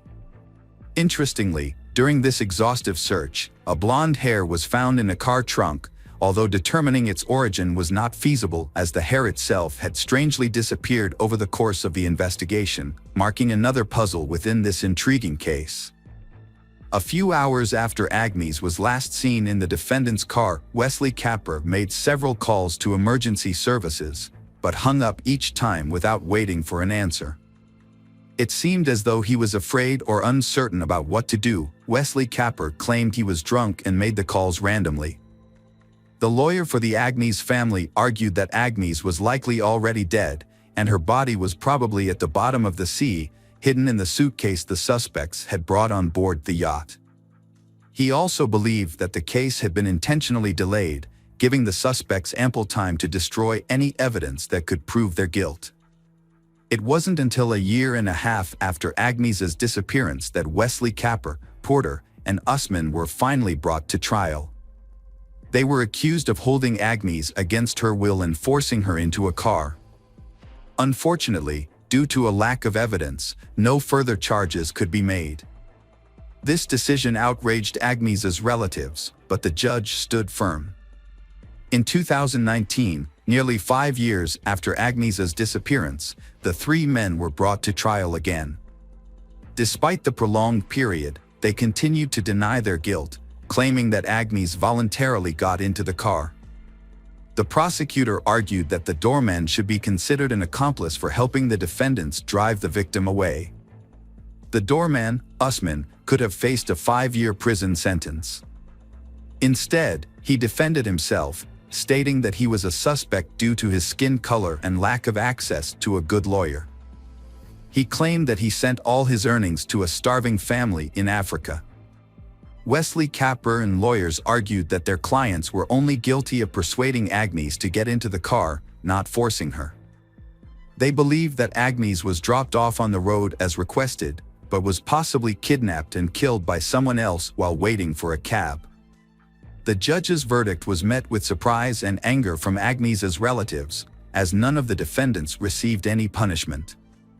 Usman was acquitted of all charges. Wesley Capper was given a 2-year sentence for taking advantage of Agnes's intoxication to coax her into his car, and Porter received a 6-month sentence for aiding Wesley Capper's actions.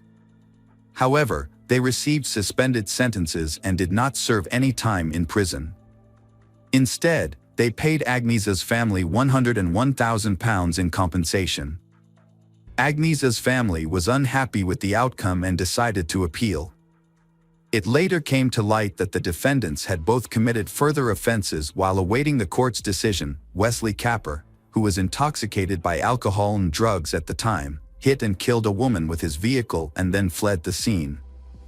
Meanwhile, Porter and a friend, who were also intoxicated, stole a car after violently assaulting its owner. Wesley Capper received a surprisingly lenient sentence of probation for his serious crime, thanks to his lawyer's skilled defense. As part of his sentence, he paid a substantial amount of compensation to the family of she he had killed in a car accident. In contrast, Porter was not as fortunate and was sent to jail, although the exact length of his sentence is not publicly known. Nearly 7 years after Agnieszka's disappearance, the prime suspect in her case finally faced consequences.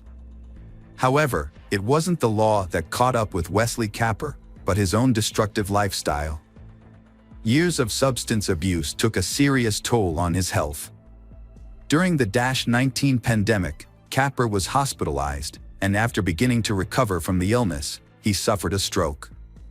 He passed away on July 26, 2021, at the age of 44. At that time, Agnieszka's parents appealed to the court again, but unfortunately, the suspect had since passed away and could no longer face prosecution. Despite this development, the case was still before the Supreme Court, although a new turn of events would arise 9 years later, long after Agnieszka's fate had been presumed, her body never found, alive or dead. Following this, her parents, sister Michael, and their lawyer converged on a plausible theory. It suggested that the perpetrators had likely disposed of Agnieszka's body in a suitcase that was secretly boarded on a yacht, eventually dropped in a distant, undisclosed part of the open ocean. In mid-June, a gardener at the exclusive Lida Golf Club in the Costa del Sol region discovered a mysterious object near the coast while cleaning the area. Upon closer inspection, the object turned out to be an old, badly damaged suitcase. The gardener did not attempt to open it and instead called the police. When law enforcement officers opened the suitcase, they found human remains inside. Further examination revealed that the remains belonged to she, approximately 25 to 35 years old at the time of her death. It was also determined that the suitcase had been submerged in water for around 10 years before washing up on the shore. Based on these findings, the police hypothesized that the remains might belong to Agnieszka, a woman who had gone missing 9 years ago. To confirm this theory, investigators are conducting DNA tests to compare Agnieszka's DNA with the remains found in the suitcase. Welcome back, detectives. Let's dive into another horrible case, the case of Savannah Greywind. Savannah Greywind was born on August 9, 1995, in Burke County, North Dakota, to a family with a mix of cultural backgrounds. Her father is of European American descent, while her mother is a member of the Spirit Lake Sioux Indian tribe.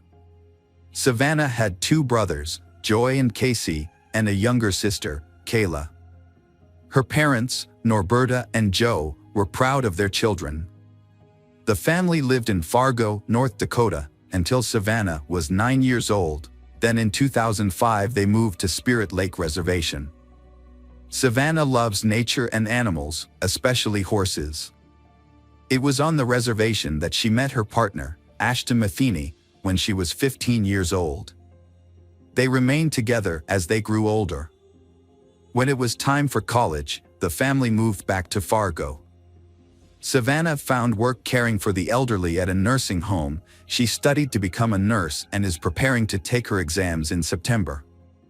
She was expecting her first child and was excited to start her life with Ashton. They had found an apartment and planned to move in together in early September. However, at the time of her pregnancy, Savannah was staying with her parents on the bottom floor of a 7-unit, 3-story apartment building. The building was also home to Brooke Cruz, a 38-year-old woman, and her partner, William Hone, who rented an apartment on the 3rd floor. Brooke's life was deeply affected by a past marked by hardship and complexity.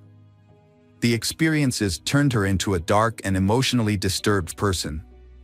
Brooke had trouble managing her emotions and behaviors, often feeling anxious and angry. Brooke's fascination with mysticism and true crime stories began at a young age. As an adult, she studied the psychology of serial killers and attempted to understand their thought processes.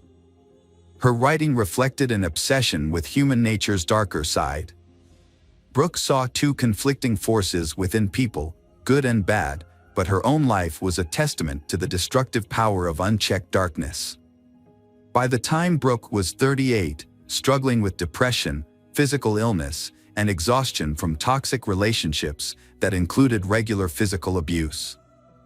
Her fear of losing William was exacerbated by her inability to get pregnant. This desperate situation drove Brooke to think about committing a shocking crime, taking the life of a pregnant woman to take the baby for herself. After Brooke's arrest, investigators found a disturbing collection of books and notes in her apartment. The books covered topics such as forensic psychology, obstetrics, and law.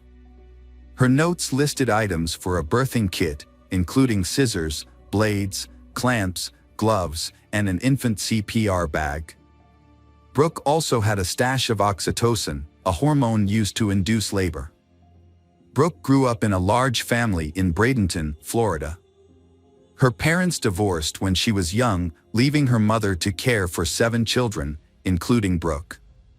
While her family appeared to be well off, Brooke's diary revealed a difficult childhood that she tried to forget.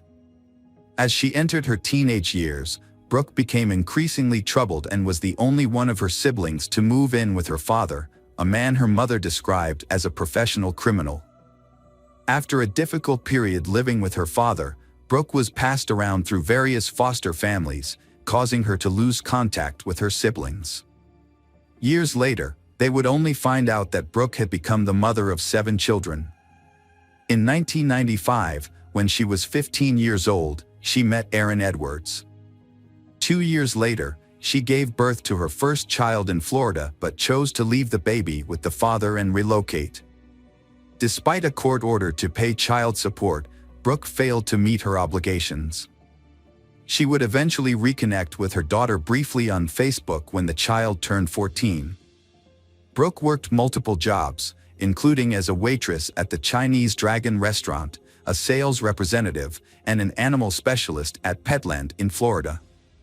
However, her life was further marked by brushes with the law. In 2002, the 23-year-old was jailed in Missouri for document falsification but was paroled on August 31, 2022. Unfortunately, her freedom was short-lived, as she was rearrested and jailed in Texas for violating her parole. By the time Brooke was 27, she married Carl Cruz, a carpenter from Minnesota, in 2006. She gave birth to 2 children and worked as an administrative assistant at her husband's carpentry shop. However, Brooke had an affair, which ultimately led to their divorce in June 2009. Carl Cruz gained custody of their children, and Brooke moved to California without explanation. The only thing she did carefully and diligently throughout her life was to keep diaries, meticulously recording events as they unfolded. After a terrible crime has occurred, the diary was published in the press. The diary told of a string of lovers, home births, and abortions. At first, many of these relationships seem healthy and loving. However, over time, the men in her life begin to control her by making her feel inferior. Brooke felt that Carl Cruz bullied and humiliated her, making her feel like a bad and promiscuous mother. Despite these negative feelings, after moving to California and filing for divorce, Brooke surprisingly returned to Carl Cruz's house. She then registered on a dating website and started taking psychology classes seriously. Brooke met Andrew Murray, a chef from Katoomba, New South Wales, Australia, on the dating site Tagged. Brooke decided to move to Australia to be with Andrew. However, Before leaving, she was involved in a dispute with Carl Cruz over child custody in January 2012. During the argument, she grabbed a knife and attacked Carl Cruz. The police arrested her and charged her. Although she denied the allegations, she chose not to wait for her court hearing and instead fled to Australia using false immigration documents. Once there, she married Andrew. Andrew's marriage to Brooke lasted only 6 months. During that time, he discovered her past, including a previous husband and children in the US, as well as fake immigration papers. According to Andrew, Brooke threatened him for helping her, prompting him to report everything to the police as a precautionary measure. Andrew remembers their marriage as a time when Brooke became intensely interested in crime and the behaviors of serial killers. Brooke's interest in crime began as early as 2012, when she was studying psychology in nursing. Her thesis focused on serial killers, and she spent a lot of time reading about them. In total, Brooke spent 6 months and 10 days in Australia before returning to the US in October 2012. However, after returning to the US, she became embroiled in a lengthy custody battle for her 2 children. Reconciling with Andrew might have given her a chance to start over, but instead, she met William Hone, a 28-year-old man with a history of child abuse, in late 2012. Brooke fell in love with William, a man who had been divorced twice.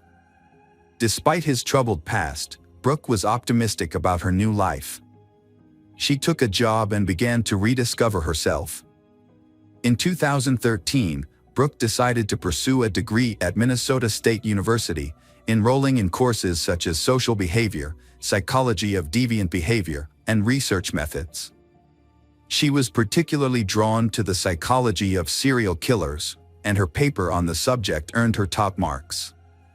Brooke's relationship with William was loving and kind at first, creating a peaceful home for their children. However, over time, the relationship became codependent, marked by joint substance abuse, and the problem is getting more and more tense. As Brooke's relationship deteriorated, her well-being suffered. She began to withdraw from her children, struggled in her job, and became increasingly fixated on her research into the darker aspects of human psychology. In 2014, Brooke's life and spirit changed dramatically after a series of terrible things happened to her. The specifics of these things are not disclosed, but they appear to have had a profound and lasting impact on her mental health. Brooke suffered a panic attack and was rushed to the hospital, where she was diagnosed with post-traumatic stress disorder. In the following year, Brooke's relationship with William began to deteriorate. She expressed her feelings of emptiness in her diary. She felt neglected, which led to her started to isolate herself from others. Brooke's physical and mental health continued to decline, and she was eventually diagnosed with a gallbladder disease. This led to a significant decline in her overall well-being, causing her to become reclusive and rarely leave her house.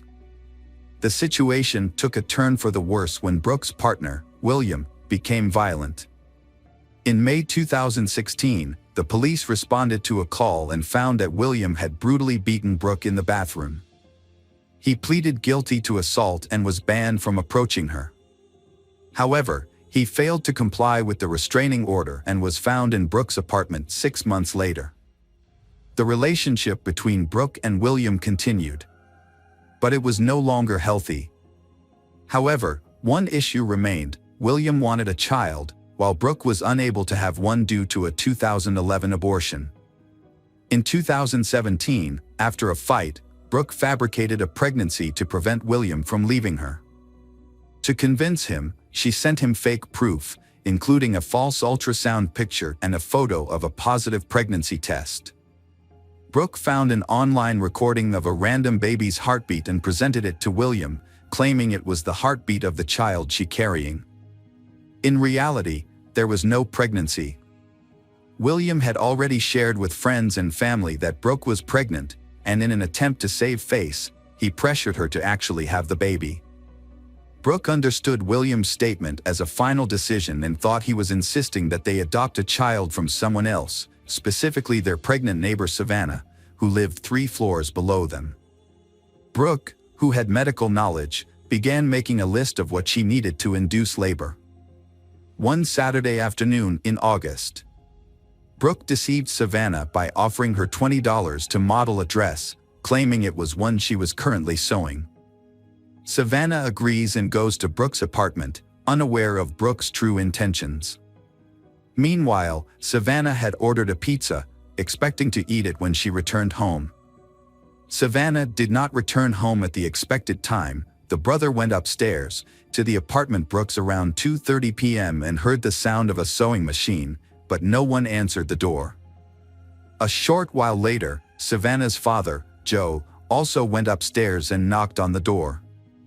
Brooke, who was with Savannah, yelled out that they were still working on a dress and that Savannah was trying it on, which is why they couldn't open the door. When Norberta returned home, she found that the pizza was untouched. She texted her daughter several times but received no response. She then went upstairs to the apartment, where a neighbor informed her that Savannah had left a while ago after finishing her dress fitting. Norberta became anxious and searched her apartment. Finding that Savannah's shoes, purse, car keys, and other belongings were still there. Savannah had been experiencing heat and swelling that made it painful and difficult for her to walk, so it was unlikely that she had gone for a walk. Norberta called Ashton Matheny, hoping that he might have picked up Savannah, but he replied that he hadn't heard from her either. Growing increasingly worried, Norberta called the police and began driving around the neighborhood, searching for her pregnant daughter. Norberta was driving and thought that if Savannah had gone out, Norberta would have found her nearby. Later that day, the police searched Brooke and William's apartment because it was the last place Savannah was seen. They allowed the police to enter and didn't interfere, but since the police didn't have a warrant, they didn't check inside closets or behind closed doors. The police informed Savannah's family that since she was considered an adult, she had the right to make her own choices. They also stated that without evidence of a crime, there was no requirement for them to keep the family updated on her situation. The investigators concluded that Savannah had left voluntarily. However, Savannah's family was upset by the police department's apparent indifference to her disappearance. The police searched the apartment 2 more times but found nothing. Later, William would admit that he hid Savannah infant in a suitcase and Savannah's body in a dresser with the shelves removed. 2 days after Savannah's murder, William and Brooke drove to a bridge over the Red River, carrying the dresser with Savannah's body, and dumped it into the water. On August 23, 2017, William's co-workers reported to police that he had mentioned having a baby at home. Around the same time, residents of the apartment building where Williams lived hearing a baby crying from apartment number 5, prompting them to notify the police. With this new information, officers obtained a warrant and conducted a thorough search of the apartment, where they found a live newborn baby girl. Brooke later revealed that Savannah had given her the baby. According to Brooke, Savannah had given birth to the baby just 2 days after she went missing. Savannah had confided in Brooke that she didn't want the baby and had asked for Brooke help in inducing labor. 2 days later, at 3 a.m., Savannah arrived at Brooke's home with the baby in her arms and handed the infant over to her. After Savannah was reported missing, the police took her baby into temporary custody. A few days later, a DNA test confirmed the baby's parentage, and Savannah's daughter was reunited with her father for 3 more days. The police and hundreds of local residents conducted a thorough search of the area. The police asked residents to carefully check their properties, including vacant apartments, dumpsters, and any other hiding for evidence. At a press conference on August 27, the police chief urged the public to help find Savannah. However, just a day later, a fisherman found her body wrapped in plastic on the Red River near Harwood. Savannah was identified by a tattoo on her leg. The police charged Brooke Cruz and William Home with conspiracy to commit murder, conspiracy to kidnap, and providing false information. They admitted to the incident, with Brooke explaining that she initiated the fight by accusing Savannah of taking her cat without permission and mistreating it. The argument turned physical, and Brooke pushed Savannah, who fell and hit her head on the bathroom sink, losing consciousness. Brooke used a knife to remove the baby from Savannah, making a cut from hip to hip. As she did this, Savannah went consciousness. When questioned, Brooke confirmed that William was not aware of the plan beforehand. According to Brooke, William came home, entered the bathroom, and saw Savannah.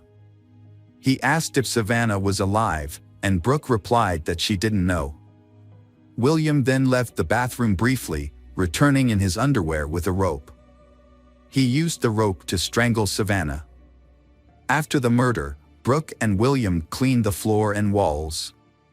Then stuffed Savannah's body into a bathroom closet. When the police arrived, Brooke attempted to remain calm. The officers searched the apartment, but their search was superficial due to the lack of a search warrant. As a result, they did not look in closets or dressers. According to Brooke, the child was under a blanket on the bed next to William during the searches. The child was calm and did not cry, so the child was not discovered. By the time of the third inspection on August 20th, Savannah's body had been moved to a dresser, and the infant was hidden in a suitcase. On August 21st, Brooke and William disposed of a dresser by taking it down the stairs, loading it into their Jeep Cherokee, and driving it to the river. William denied participating in the crime, but admitted to hiding a newborn baby girl and providing false information to police to cover up the crime. Both Brooke and William were set a bail of $2 million, which William thought was an unrealistic amount. Brooke was later sentenced to life in prison without the possibility of parole. Although William's participation in the crime was not proven during the trial, he was found guilty of kidnapping and sentenced to life in prison after pleading guilty. A cellmate of Brooke's, Jennifer Robinson, testified against Brooke, claiming that Brooke had confessed to strangling Savannah with a rope after discovering Savannah's affair with William. In May 2019, William was sent to prison. On October 7, 2019, he appealed to the Supreme Court. After a review of his sentence, Judge Olin, who had originally given William a life sentence, decided to give him the longest possible sentence allowed at the time, which was 20 years in prison. Since William had already spent 775 days in prison, he would have to serve more than 7 additional years. Savannah's baby, Hasley, is now 6 years old and attending kindergarten. The Savannah's parents regularly post updates on their public Facebook page about their granddaughter's life. The case has received significant attention, and Norberta believes that her daughter's disappearance was not taken seriously because Savannah was Native American. She thinks that if Savannah were white, her disappearance would have been treated more seriously. Welcome back, detectives. Let's dive into another horrible case, the case of Luz Maria Lopez. Luz Maria Lopez was born on March 17, 1995, in San Cristobal Verapaz, a small town, to a modest family. She was the youngest of 2 children. Her parents, Al Morales and Brian, raised her along with her older brother, Omar. Luz Maria's early life was marked by a serious health scare. As an infant, she nearly died due to an intestinal obstruction and underwent a complex surgery. Although her doctors were uncertain about her chances of recovery, her mother's prayers and faith played a significant role in Luz Maria's survival. Fortunately, the surgery did not affect Luz Maria's development. She grew up to be a healthy and active child.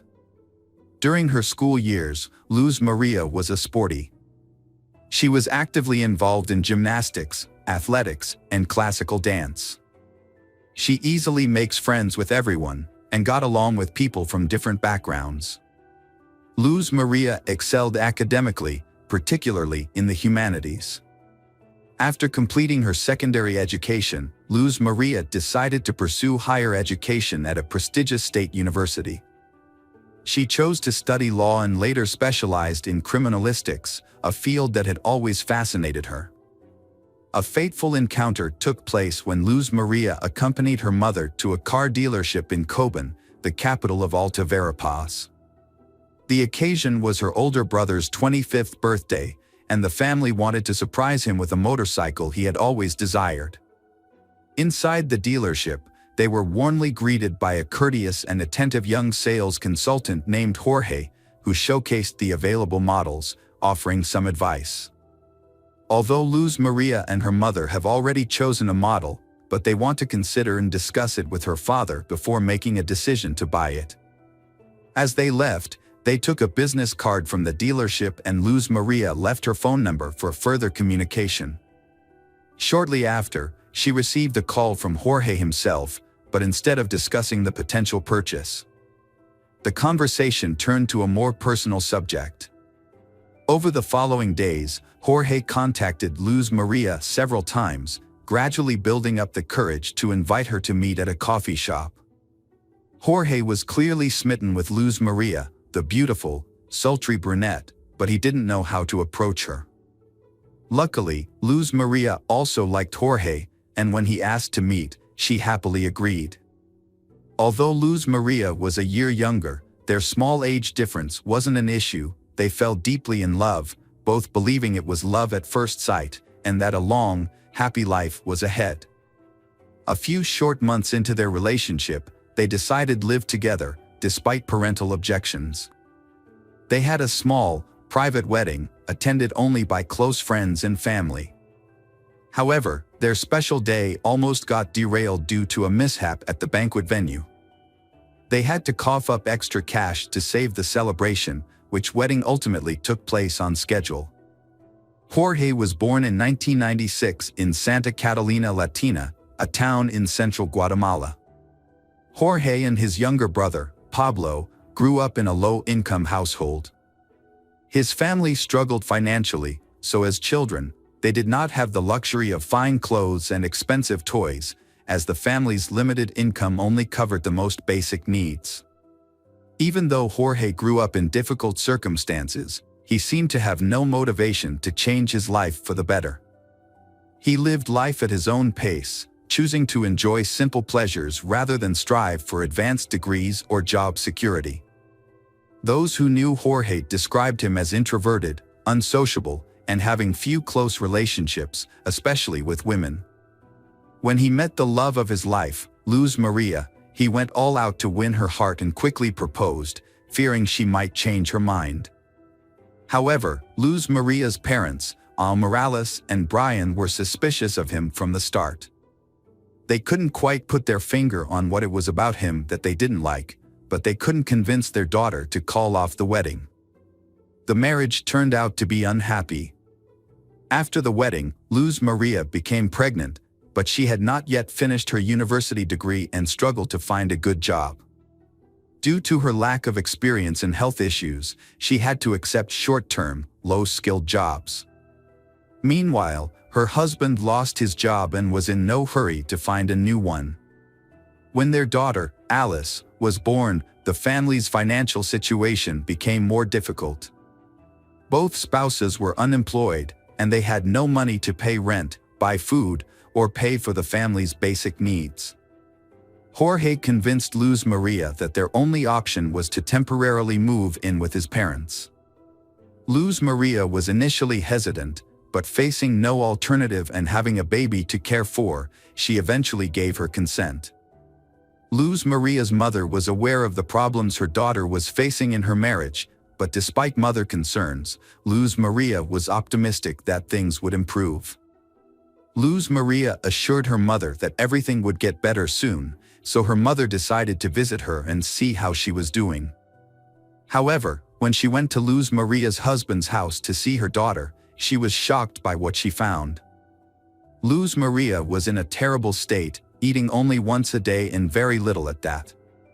This was partly due to Jorge's family not providing her with enough food, even though she was unemployed and breastfeeding her young daughter.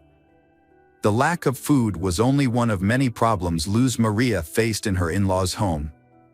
She was constantly belittled and even physically abused by her husband's younger brother. He was annoyed by the sound of the baby crying and the presence of children's belongings in the house. On several occasions, he threw items at Luz Maria, including a baby bottle that hit her and her daughter, Alice, who was in her arms. Despite witnessing these events, Jorge just stood by and did nothing to protect his wife and children, he treating them as if they were strangers. Morales convinces her daughter to take her granddaughter to her maternal home. Jorge arrived shortly afterwards, asking his wife to return home and promising to find a job. Luz Maria agreed, on the condition that they could rent their own apartment and live separately from Jorge's parents. After completing her education and defending her diploma, Luz Maria landed her dream job at the city prosecutor's office. As a smart, talented, and responsible young woman, she quickly earned the respect of her colleagues and began to advance in her career. As time passed, the family's financial situation significantly improved, thanks to Luz Maria's hard work and success. They were eventually able to afford a car. Meanwhile, Jorge continued to struggle with his own life, failing to find direction and instead relying on his wife's income. His laziness and jealousy intensified over time, causing tension in the household. Jorge had a volatile temper, and the situation worsened with time. Jorge was a man who preferred a life of leisure, spending most of his time at home watching TV, drinking beer with friends, and relying on his wife's income. He was extremely possessive and controlling, restricting his wife's freedom and autonomy. He wouldn't allow her to make friends, have lunch with colleagues, or even be alone without him. He constantly monitored her phone activity, checked her call history, and read her messages. He also forbade her from creating social media accounts. When they were alone at home, Jorge's behavior was just as bad. He frequently arguments, blamed his wife for all their problems, and never took responsibility for his actions. When they lived with his parents, Jorge failed to stand up for his wife, instead watching as she was humiliated, insulted, and even physically abused by his relatives. Jorge frequently resorted to physical violence in their relationship. He had a controlling attitude towards his wife, Luz Maria, and wrongly believed she would accept his abusive treatment. Their neighbors frequently heard screams coming from their house and witnessed signs of physical abuse on Luz Maria's face and body. Luz Maria had tried to leave her husband multiple times, taking their daughter and moving in with her parents. However, her husband would always show up, beg for forgiveness on his knees, and promise to change. Despite her parents' warnings to leave him, Luz Maria would forgive her husband and give him another chance. On December 15, 2020, after another violent argument, Luz Maria took their 3-year-old daughter, Alice, fled to her mother's house in tears. The next day, Jorge arrived, but it was unclear whether he was seeking reconciliation with his wife or just wanted his car back. He claimed to have found a new job and promised that their lives would improve, swearing that he would never physically harm Luz Maria again. Luz Maria believed him once more and returned to their rented apartment with her husband. In January 2021, Jorge failed to get a job as promised and stole the money Luz Maria had earned, leaving their family with nothing. Luz Maria called her mother to complain, and her mother agreed to meet with her to give her some money until she received her next salary. However, on January 19th, Luz Maria failed to show up and was unreachable by phone, which was unusual for her. Concerned for her daughter's well-being, Morales went to Luz Maria's workplace the next day and found that she had not shown up for 2 consecutive days and had not been in contact with anyone. Around the same time, Jorge was also looking for Luz Maria. He went to the prosecutor's office claiming they had a fight and assuming she had gone to her mother's house. However, Morales suspected that he was lying and immediately went to the police to report Luz Maria missing. That same day, a nationwide alert system was launched under the codename Isabel Claudina. This system was originally designed to facilitate urgent searches for missing young women. When the massive search began, her husband, Jorge, was immediately identified as the lead suspect. In fact, he was the only suspect. Luz Maria had no enemies, and there was no reason to believe she had been kidnapped. The last person to see her alive was Jorge himself. Jorge denied any involvement in Luz Maria's disappearance, claiming he had been searching for her and was outraged to be considered a suspect. Jorge's story had several holes in it, and he couldn't give a clear reason for not telling the police about his wife's disappearance on the same day it happened. If Jorge thought Luz Maria was at her mother's house, it wasn't clear why he didn't call or visit her there. On January 22nd, municipal workers stumbled upon the body of Luz Maria Lopez while responding to a clogged storm drain near the road. When they lifted the grate, they found the large plastic bag containing charred human remains. The workers immediately reported the discovery to the police, suspected that the body might be that of Luz Maria. Forensic experts confirmed that the remains belonged to she, and Luz Maria's parents and brother identified the body despite its severe disfigurement from fire. Notably, the body was found on the same street as the prosecutor's office where Luz Maria worked. Despite the body's severe burns, pathologists determined that Luz Maria had been severely beaten and died from asphyxia. Evidence of internal hemorrhages, fractures sustained while she was still alive, and caked blood in her nose and mouth supported this conclusion. Deep marks on her neck also indicated strangulation. At the time of the discovery of the body, no new suspects had emerged. Luz Maria's parents were convinced that their son-in-law, Jorge, was responsible for the brutal murder of their daughter. As a result, Jorge was immediately taken into custody, and investigators began to look into the motive behind the crime. Experts in psychology and criminal behavior were consulted to examine the relationships within the family and the marriage. During the investigation, Luz Maria's mother, Morales, provided an audio recording that had been sent to her anonymously by a neighbor who had witnessed their frequent arguments. The recording captured a heated argument between they, in which Luz Maria frantically screams and cries for help, accompanied by the faint sounds of a child crying in the background. Morales was deeply shocked and extremely upset by the news.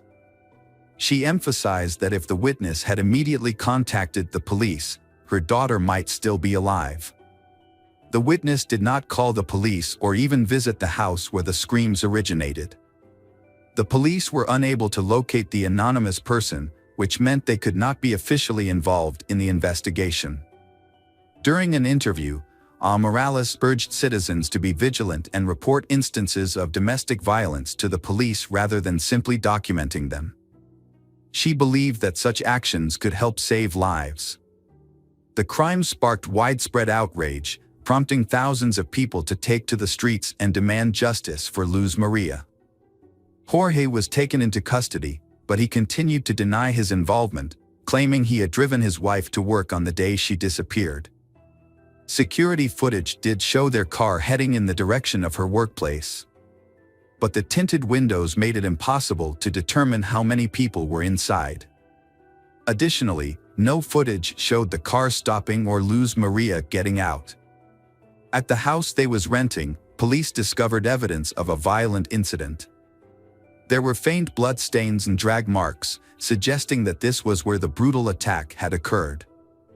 Further evidence was discovered in the trunk of the family car, where microscopic fragments of burnt human flesh were found.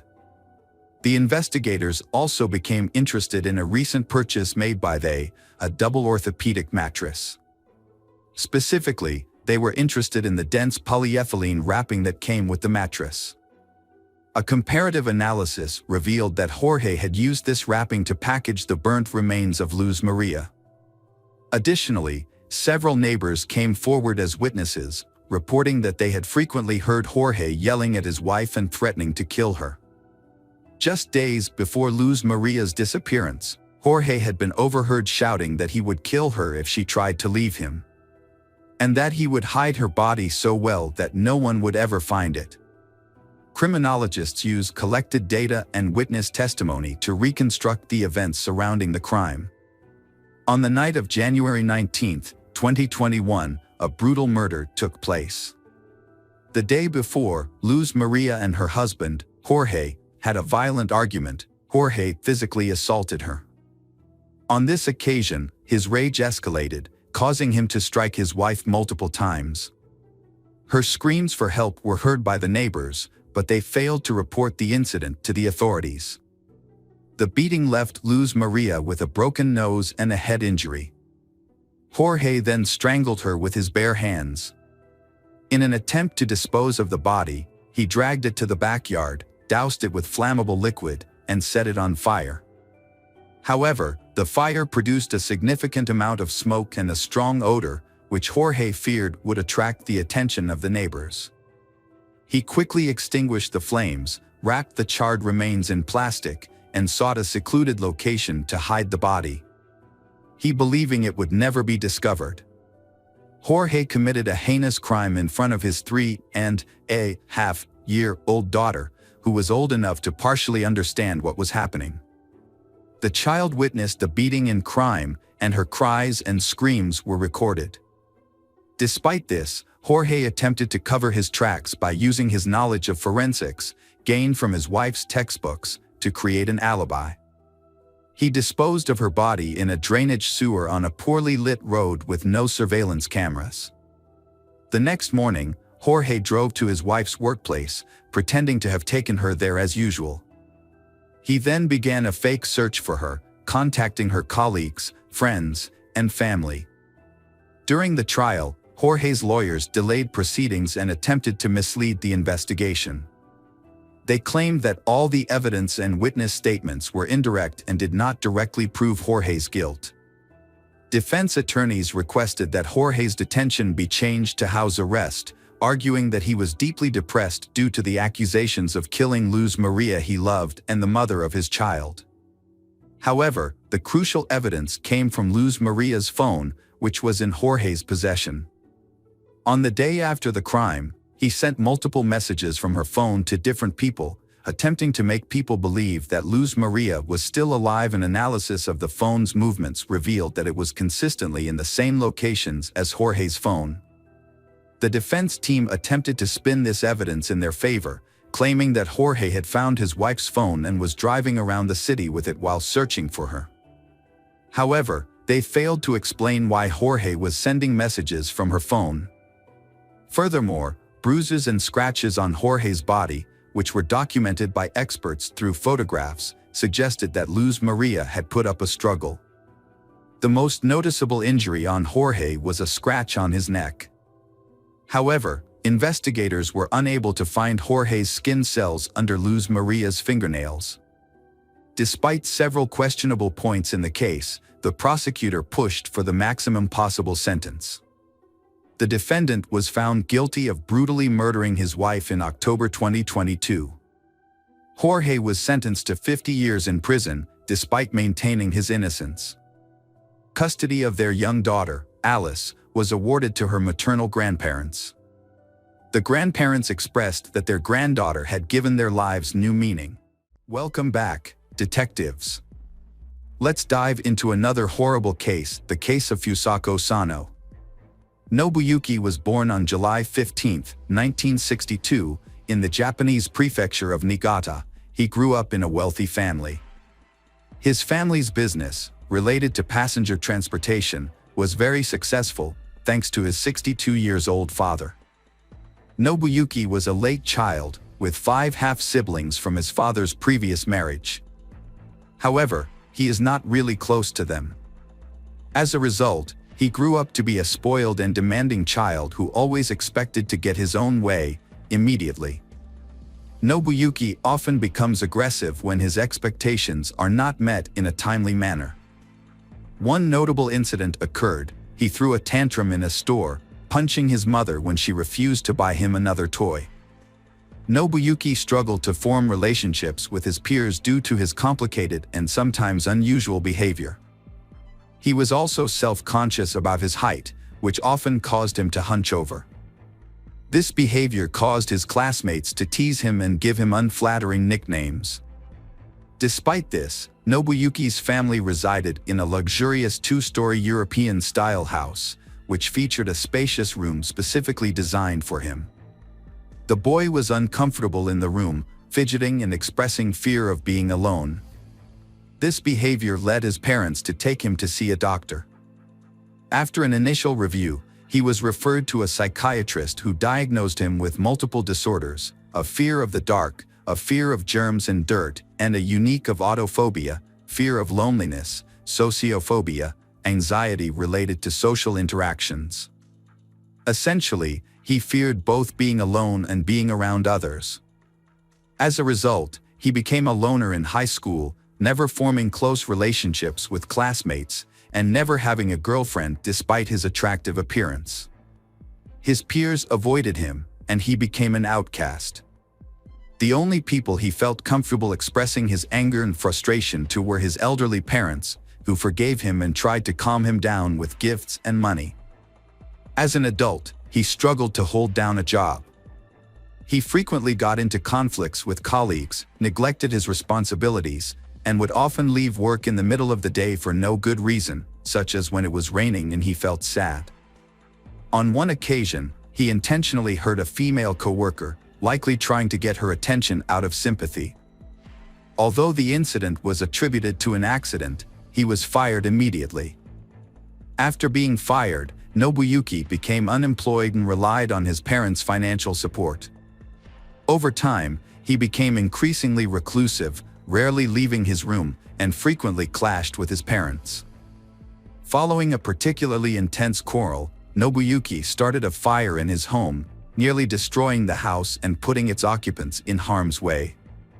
Nobuyuki was later admitted to a psychiatric clinic for treatment, where he was diagnosed with a depressive disorder, uncontrollable outbursts of aggression, and signs of misogyny, extreme dislike and hatred of women. After a little over a month of treatment, he was discharged, deemed not to pose an immediate threat to others. For a brief period, Nobuyuki remained calm and even began rebuilding the partially burned house, adding a couple of new rooms. However, his efforts were short-lived, and he eventually abandoned the construction project. Nobuyuki became increasingly withdrawn and isolated.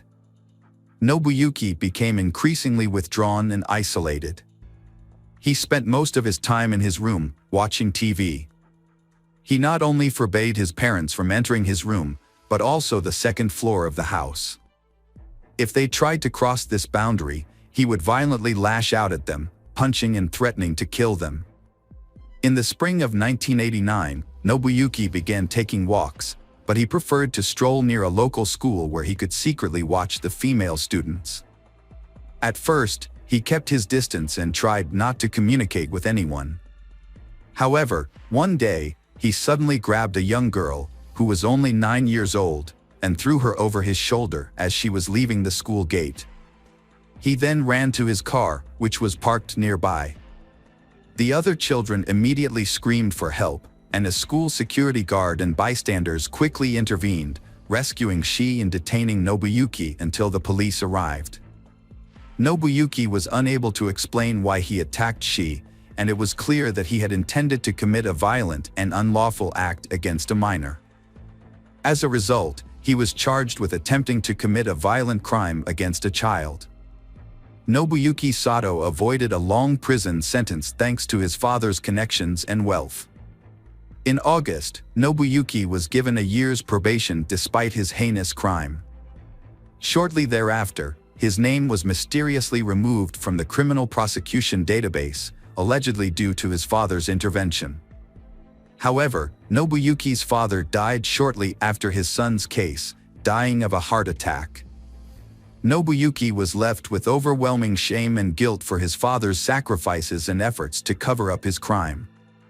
After the failure of his first kidnapping attempt, Nobuyuki, 28 years old, tried again a year and a half later.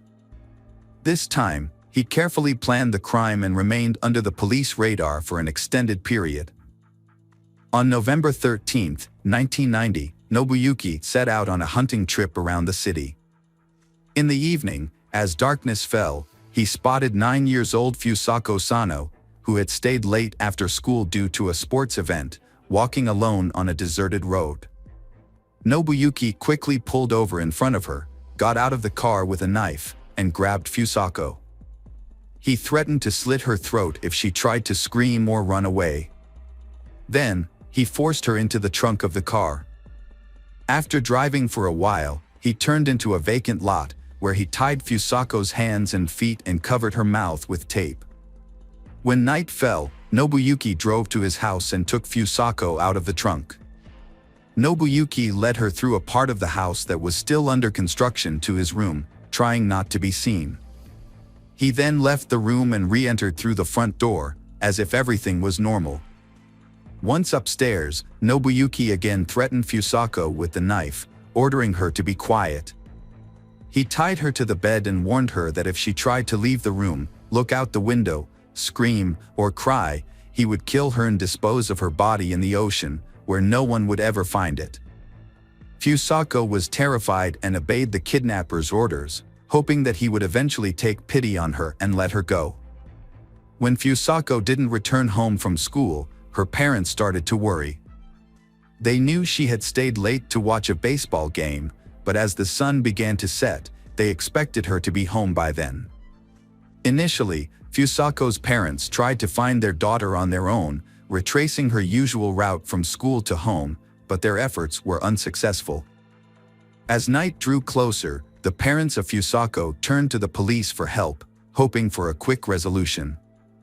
Since Fusako's disappearance, only a few hours had passed, and they were anxious to find her. The police launched a search operation. And by the next morning, they were joined by dozens of volunteers from the local community. The following day, the search party grew to over 200 people, who combed the area, distributed flyers with Fusako's photo, and interviewed passers-by in search of witnesses. Notably, Nobuyuki lived close to Fusako's school and the police station. He had previously attempted to kidnap Fusako, which had brought him to the attention of the police. However, despite this, Nobuyuki was not considered a suspect in the case, thanks to the efforts of his late father. A large-scale search operation was initiated to locate Fusako Sano, a Japanese schoolgirl who had disappeared. The search lasted for many months, covering numerous locations such as empty buildings, houses, railroad cars, and vacant lots. Investigators also searched suspicious vehicles and combed through interstate highways, but found no clues. As the investigation continued, authorities considered various theories, including the possibility of involvement by North Korean special services. However, despite their efforts, the search was unsuccessful, and Fusako remained missing. Fusako later revealed that she was terrified during her captivity and followed Nobuyuki's instructions in the hope that he would eventually release her. However, her captor, Nobuyuki, had no intention of letting her go. For several months, he kept her bound with tight restraints that impaired her blood flow and caused her to lose sensation in her limbs. If she disobeyed or made a sound, he would punish her with a stun gun, beat her, or threaten her with a knife. Notably, Nobuyuki never assaulted Fusako in a sexual manner during her captivity.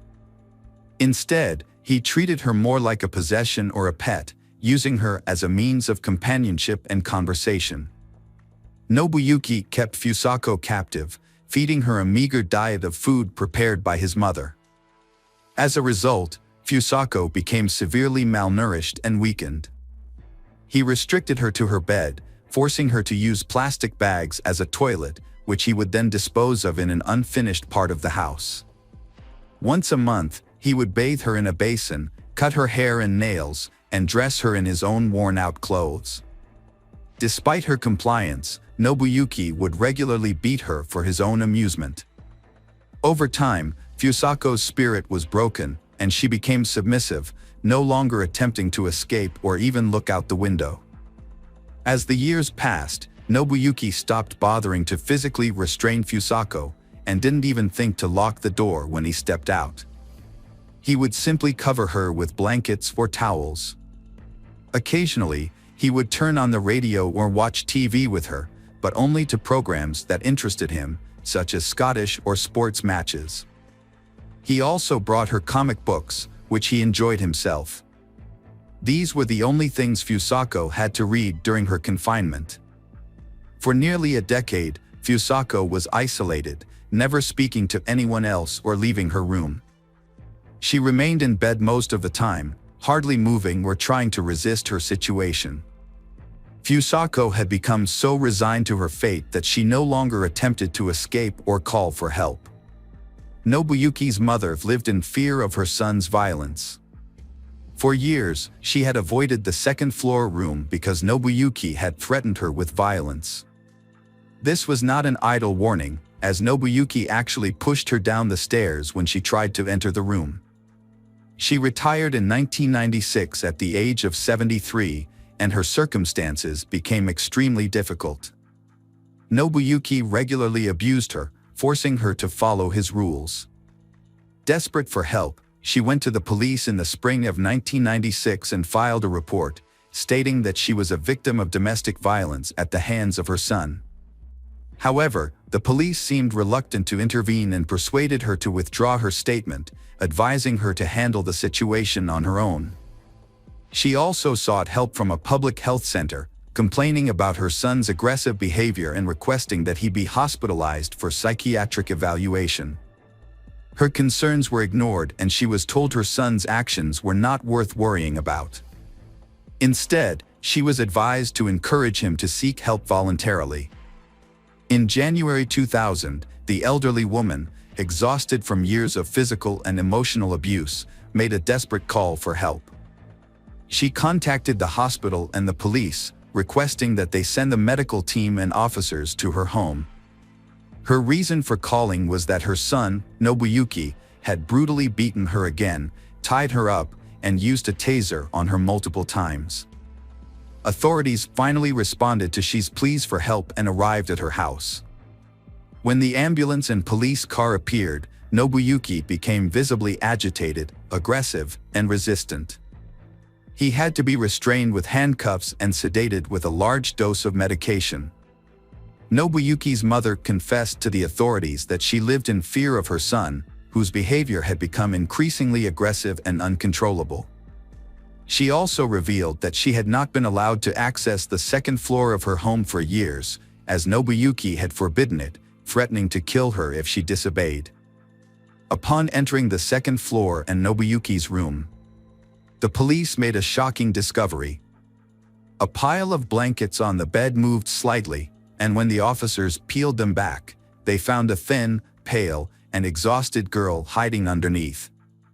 When questioned, she identified herself and revealed that she had been kidnapped by Nobuyuki while walking home from school a long time ago.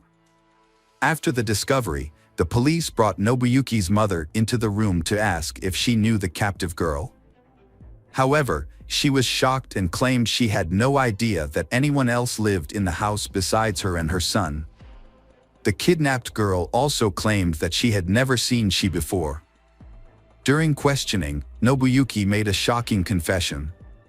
He recalled the day he saw Fusako on the road and thought she was cute, so he decided to take her home with him. According to Nobuyuki, he took care of Fusako, feeding her, washing her, dressing her, and reading her comic books. He only punished her when she disobeyed him.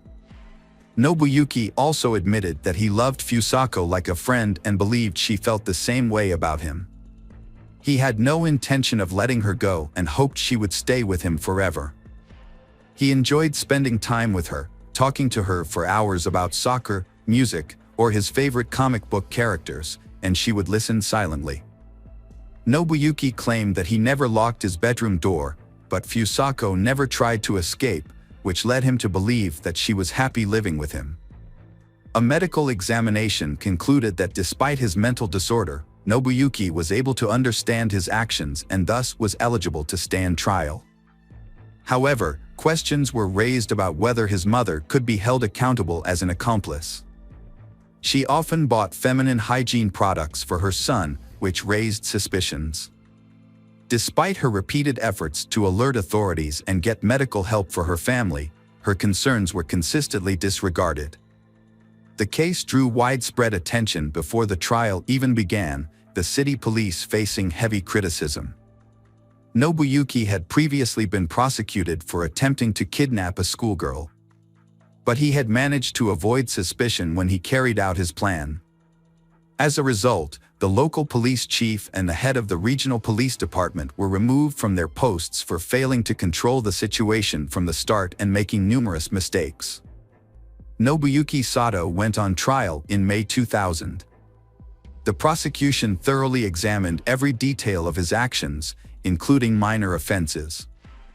Nobuyuki was found guilty and sentenced to 14 years in prison, the maximum term. He was released in the spring of 2015, after serving his sentence. By then, his mother had passed away in a nursing home, and Nobuyuki had no other relatives. He was found dead about a year and a half later, in early 2017, in a small rented room. The cause of his death was not disclosed. When Fusako was discovered, she was extremely weak and could barely stand. Doctors diagnosed her with exhaustion, dehydration, and muscle atrophy. She also stuttered, was afraid of sunlight, and had lost most of her communication skills. Her parents didn't even recognize their daughter when they saw her after nearly a decade. It took Fusako about a year to recover physically, but her mental health took much longer to heal. She suffered from severe post-traumatic stress disorder and became withdrawn, avoiding people. Her intelligence was also affected, remaining at the level of a 9-10 years old child. Her parents took her out of town, changed her name to Sachiko Yamada, and refused to speak to the press. Over time, Sachiko made friends, took up photography, and even passed her driver's license test. In 2007, a family outing took a devastating turn when her father accidentally drowned in a pond she tragically witnessed. Hello friends, welcome to our channel. Today we're going to take a look at another horrible case with you. The case of Sumner family. Carol and Reggie Sumner raised in Charleston, South Carolina. They were born in the same year, went to the same school, and were even in the same grade. Over time, their childhood friendship blossomed into a deeper affection. Neither of them recalls exactly when they began to develop romantic feelings for each other, but by the time they were 15 years old in 1959, they were dating. Their friends described them as a beautiful and harmonious couple. Reggie and Carol treasured their memories, keeping photos of their happy times together in their home archives. At the time, it seemed like they had their whole lives ahead of them, and they looked forward to a long and happy future together. Their feelings for each other were strong and mutual, and they were practically inseparable both in and out of school. They even started making plans to get married as soon as they turned 18, with the full support of their parents. In 1962, Reggie and Carol, a young couple, graduated from high school.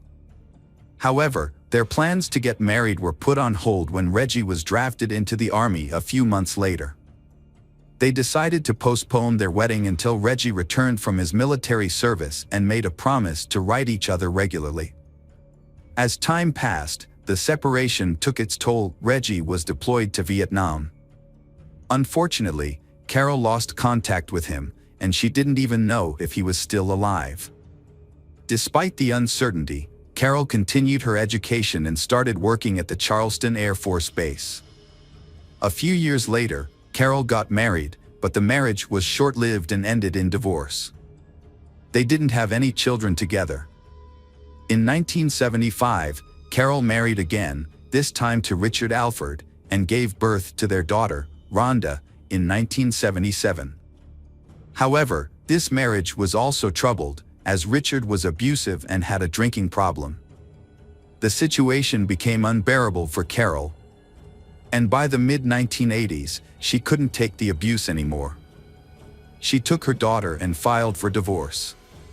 However, Richard refused to leave her alone and continued to harass her, trying to ruin her life. In 1987, Richard purchased a handgun and ammunition. After a night of heavy drinking, he went to his ex-wife Carol's home, intending to confront her. When Carol answered the door, their 10-year-old daughter Rhonda was present in the room.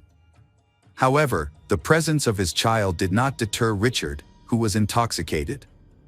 He pulled out the gun and shot Carol multiple times in front of Rhonda. Richard then drove to a secluded area, where he fired the remaining bullet into his temple, taking his own life. Carol was fortunate to survive the shooting due to the prompt response of neighbors, who heard the gunshots and Rhonda's cries for help. They called the police and an ambulance, which rushed Carol to the hospital. Carol's condition was critical, and she underwent several complex surgeries and blood transfusions. Although she eventually recovered, she suffered significant injuries, including complete blindness in her right eye and permanent disability. Years later, in the late 1990s, Carol's health began to deteriorate again. She experienced severe pain, weight loss, and weakness. After a thorough examination at the hospital, she received a devastating diagnosis: liver cancer. Tragically, as a result of being severely injured by gunshot wounds, Carol lost her position on an Air Force base. With cancer added to her medical complications, she found that physical strain, prolonged periods on her feet, and any heavy physical exertion exceeded her capability. Given these medical constraints, Carol then decided to re-enter the workforce as a call center operator for a cable television provider within her hometown, Charleston. Reggie was in Vietnam for a long time, and due to the prolonged war, he was severely wounded and nearly lost his leg. He spent a significant amount of time in the hospital, and during this period, his name was mistakenly listed among the dead. As a result, his relatives believed he had passed away. Reggie was fortunate to survive and eventually returned home. However, by then, he had lost touch with his former lover, Carol, who had moved to a different location, gotten married, and also assumed Reggie had died in the war. Years later, Reggie got married, but his war injuries led to the development of diabetes and other chronic diseases. He was never able to become a father, and eventually, his marriage ended in separation. Since then, he has lived alone. Reggie found work as a laborer at the local railroad and no longer expected any pleasant surprises from life. In the fall of 2000, Carol was having a typical day at work, answering phones and advising customers. When she picked up another call, she was shocked to hear a voice that sent shivers down her spine. It was a voice she knew all too well, her first high school love, Reggie. However, she was hesitant to respond, as she had thought Reggie was dead. After answering the customer's questions, Carol mustered up the courage to say Reggie's full name out loud. There was a pause on the other end of the line, followed by Reggie's timid question.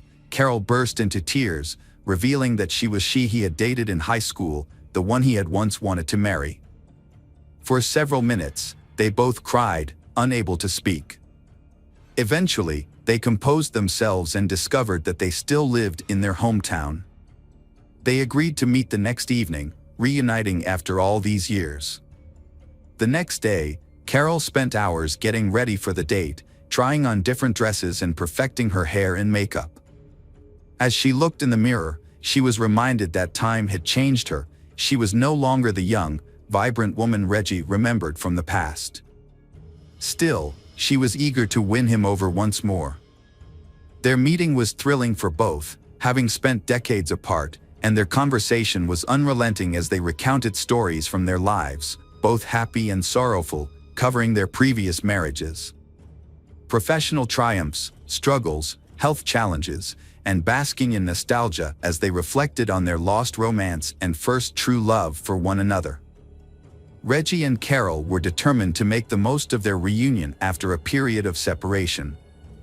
They quickly fell into a routine of spending every day together, and within a couple of weeks, they decided to take the next step by moving in together. Just 5 months later, they got married, and Carol joined her husband in his home in the Riverland Terrace neighborhood.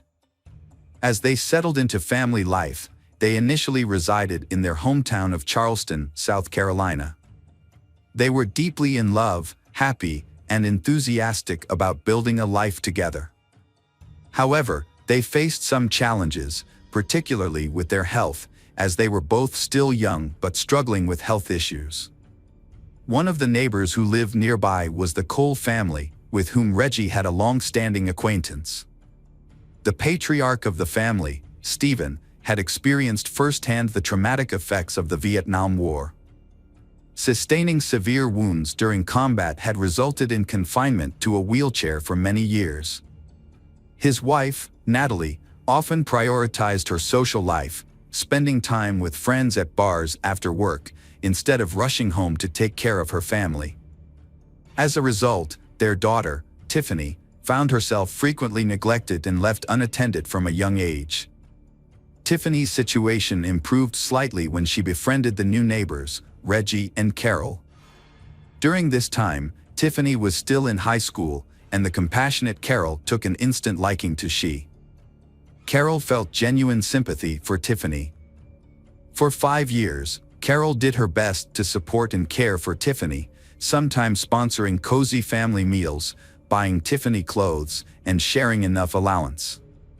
Carol treated Tiffany like a daughter, showering her with love, care, and attention. When the Carol and Reggie decided to sell their Chevrolet Lumina minivan in 2004, Tiffany asked to buy it from them on an installment plan, as she desperately needed a car but had no money. They kindly offered to sell it to her for a minimal amount, which they divided into 12 monthly payments. In early 2005, Carol and Reggie made a difficult decision to leave their home and relocate to Florida. Their health had begun to decline significantly, and doctors advised them to move to a warmer climate with ocean access. Since Carol and Reggie were both retired, they decided to make a big change and start over. Carol and Reggie sold their large home in Charleston and bought a new place in Jacksonville, Florida. They also purchased a new Lincoln Town car. They was very happy and settled into their new life, making plans for their future together. Carol would call her adult daughter Rhonda every day to share her thoughts, plans, and daily experiences. However, in June 2005, Rhonda was surprised and concerned when her mother didn't call her as usual. At first, Rhonda tried to brush off her worries, hoping that everything was fine with her parents and that they would call her back soon. But when the next day passed without hearing from them, Rhonda's concern grew. She tried calling her parents' cell phones every 30 minutes, but they were now out of service. She also left messages on their home phone, but none of them were returned. Rhonda set out on a solo road trip to check on her mother and stepfather in another state. After a 5-hour drive, she arrived at their house. What struck her as unusual was the absence of a car in the driveway.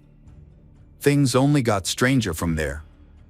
As she approached the front door, she found it slightly ajar, an eerie quietness, and a light on in one of the rooms despite the bright sunlight outside. Rhonda called out for her mother and stepfather Reggie, but received no response. She ventured into the kitchen, where she was greeted by a scene that looked like a sudden and mysterious departure. A table was set for two, with food that appeared to have been left untouched for days. The rest of the house was also in disarray, with belongings scattered about and doors and cupboards left open. Adding to the sense of abandonment and unease, their bedroom showed signs of a thorough search, but it was unclear what the person was looking for or who was responsible. On the bedside table, essential medications were left behind, including her mother's cancer pills, which she took 3 times a day, and Reggie's insulin, which he administered hourly. Notably, their cell phones were completely out of battery, rendering them useless. Rhonda quickly realized that her mother and stepfather were unable to leave their home without their essential medications and cell phones.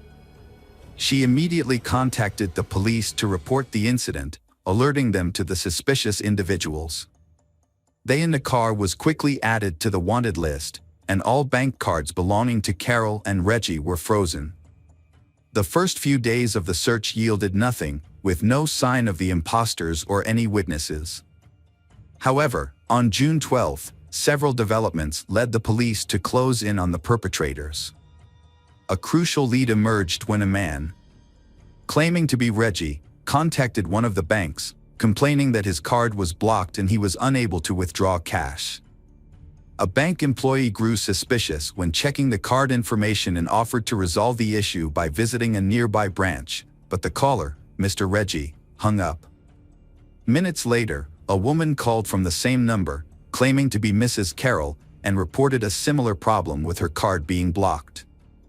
When the bank asked her to visit a branch in person, she refused, citing health issues, and urgently requested access to her savings. Her request was denied. The bank promptly handed over the call details and recordings to the police. The police investigation continued at the station, where they played the suspicious phone calls for Rhonda. She immediately confirmed that the voices did not belong to her Carol and Reggie. In fact, the voices sounded too young to be them. As a result, the authorities believed that the imposters were likely involved in the Carol and Reggie disappearance, either holding them captive or killing them after extracting information about their bank accounts and cards. The search for the missing couple led to a breakthrough a few days later, when their car was discovered abandoned on a remote road in a wooded area. A thorough examination of the vehicle revealed no signs of blood or struggle in the cabin. However, in the trunk, experts found hair and sweat marks that belonged to they. This suggested that they had been forcibly taken away in the trunk of their own car, leaving little hope for their safe return. The police investigated their bank transactions and found that money had been withdrawn from their account several times after they stopped hearing from their daughter. Reviewing the ATM surveillance footage revealed that the withdrawals were made by a young man who couldn't be identified right away.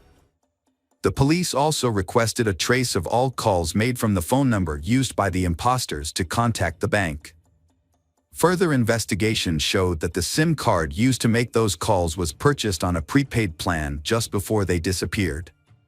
Unfortunately, the buyer's identity couldn't be determined, but it was discovered that the number was used to call a car rental company on June 6. Additionally, it was found that someone staying at a hotel had rented a Mazda RX-8 in the name of Tiffany Cole. Later, the same car was seen at the ATMs where the unidentified young man withdrew money from their accounts. A team of investigators used tracking beacons installed in rental cars to locate a Mazda RX-8, which was found parked at a hotel in Charleston. The car was linked to a couple who had been victimized by thieves, who had withdrawn $1,000 from her card and nearly $3,000 from her husband's card. A capture team was quickly dispatched to the hotel, where they burst into the room where the thieves were staying. The room was found to be filled with numerous packages and receipts from various stores, indicating that the thieves had been on a spending spree, purchasing items such as clothing, electronics, video games, cosmetics, perfumes, and expensive liquor. 3 people were found inside the location, clearly caught off guard by the police visit.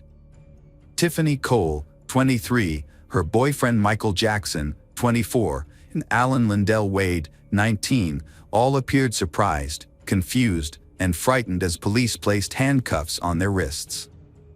The trio was taken to the police station, separated into different rooms for questioning, and initially pretended to be unaware of the accusations or refused to speak. A search of the premises uncovered significant evidence, including stolen bank cards, the laptop, some of Carol's jewelry, Reggie's expensive coin collection, the keys to their Lincoln Town car, and pawn shop receipts in Tiffany Cole's name. During the investigation, it was discovered that Tiffany had sold some of the stolen jewelry and spent the money with friends. After several hours of interrogation, Tiffany finally began to talk, bursting into tears as she confessed that she and her friends had robbed the elderly couple but claimed no further harm was done. The group then went on the run, using the stolen money for their own gain. Tiffany also implicated another individual, Bruce Kent Nixon, 19, who was paid $300 for his assistance in the crime. She stated that they never saw Bruce Kent Nixon again after the incident. Bruce Kent Nixon's decision to commit a crime was motivated by a promise of a fixed amount of money, which he quickly spent on illicit substances. As a result, he did not make an effort to hide or flee, living in the same city of Charleston. He was eventually arrested at his parents' home. It began in May 2005, when Tiffany visited the Summers to make a payment on a car she had purchased 6 months prior. The Summers, Carol, and Reggie were known for their hospitality and would often invite Tiffany to stay overnight or for a few days, treating her to good food and gifts. On this particular occasion, Tiffany arrived with her new boyfriend, and they were both welcomed to dinner and invited to stay overnight. During dinner, the Summers discussed their new life, and Carol inadvertently revealed that they had nearly $100,000 left over from the sale of their Charleston home, which they intended to use to enjoy their retirement without financial worries. Unbeknownst to her, Carol's careless comment sealed her in her husband's fate. Tiffany and Michael exchanged a telling glance, and that night, they began secretly plotting to get their hands on the Summers' substantial sum of money. In the morning, Tiffany and Michael bid they farewell and returned to South Carolina. Within a couple of weeks, they recruited accomplices and assigned roles and responsibilities. They then set their plan in motion. On June 6, Tiffany rented an unassuming car. Meanwhile, Bruce Kent Nixon and Alan stole 4 shovels. Together, they drove to the outskirts of Jacksonville, where they identified a secluded spot in the woods and started digging a deep hole, which would ultimately become the Summers' grave. On the morning of July 8, Tiffany purchased rope and duct tape from a hardware store, which she later provided to her accomplices, Bruce Kent Nixon and Alan. That evening, Bruce Kent Nixon and Alan approached the home of their intended victim, pretending to need assistance and asking to use the phone. Despite finding the young men suspicious, the homeowner, Carol, allowed them to enter. As soon as they were inside, they attacked Carol and her husband, who had rushed to her aid, threatening them with a toy gun. The Carol and Reggie was then bound with duct tape, blindfolded, and interrogated about the location of valuable items in the house, including their bank account information and PIN codes. They provided this information in an attempt to save their lives, as they were subjected to torture and death threats. After obtaining the necessary details, 2 additional individuals entered the house, assisting in dragging the Carol and Reggie into the backyard. They was then forced into the trunk of their own car, a Lincoln, which was being driven by Alan and Bruce Kent Nixon. Following behind them in a rented Mazda ARX-8 were Tiffany and Michael. The plan was that if a police patrol intercepted the car carrying the captive couple, a second car would draw the officers' attention away by recklessly speeding or breaking traffic rules. However, no police were encountered, and both cars reached their destination without incident. In the trunk, Reggie managed to free his arm and remove the bandages and duct tape covering his and his wife's faces, allowing them to breathe. However, there was no time to make any further attempts to escape. As the trunk lid opened, the Carol and Reggie was shocked and bewildered to see among their kidnappers Tiffany and her boyfriend, who had visited them recently. The kidnappers led the captive Carol and Reggie several dozen meters through the woods to a pre-dug grave. The Carol and Reggie begged for mercy, but their pleas fell on deaf ears. The young kidnappers brutally murdered them by burying them alive. According to Bruce Kent Nixon, the kidnappers spent about an hour burying the Carol and Reggie under earth. Throughout the horrific ordeal, the bound and helpless Carol and Reggie cried, confessed their love for each other, and said their goodbyes. The investigation revealed that the spouses had died from suffocation, with soil found in their mouths, respiratory tracts, and stomachs, indicating they had been buried alive. After committing the heinous crime, the perpetrators abandoned the Lincoln in the woods and returned to town in a rented car. They then went to the Sumner house, where they stole all the valuables they could find, before returning to South Carolina to spend their loot. However, Their freedom was short-lived, as the stolen cards were blocked after 2 days, and all participants in the crime were arrested 4 days later. During the trial, Bruce Kent Nixon was the only one who fully admitted his guilt from the beginning and cooperated with the investigation, hoping for a lighter sentence. He led the authorities to the burial site of the spouses and provided a detailed account of the events of that fateful night. In contrast, Tiffany claimed that her boyfriend, Michael, was the mastermind behind the crime, driven by greed after learning about the large sum of money the Sumner family had received from the sale of their house. Tiffany's lawyer argued that she was merely an accomplice and not directly involved in the murder. Michael and Alan chose not to testify, but the evidence against them was overwhelming. The jury did not believe Tiffany Cole was innocent because she was involved in planning the crime, rented a car, and created a diversion in case they were chased by police. She also helped dig a grave for the victims and sold stolen items at a pawn shop, using the money to buy clothes and rent a limousine to celebrate their success, as seen in numerous photos. As a result, Bruce Kent Nixon was sentenced to life in prison without parole, while Michael Jackson, Tiffany, and Alan Lindell were given the death penalty.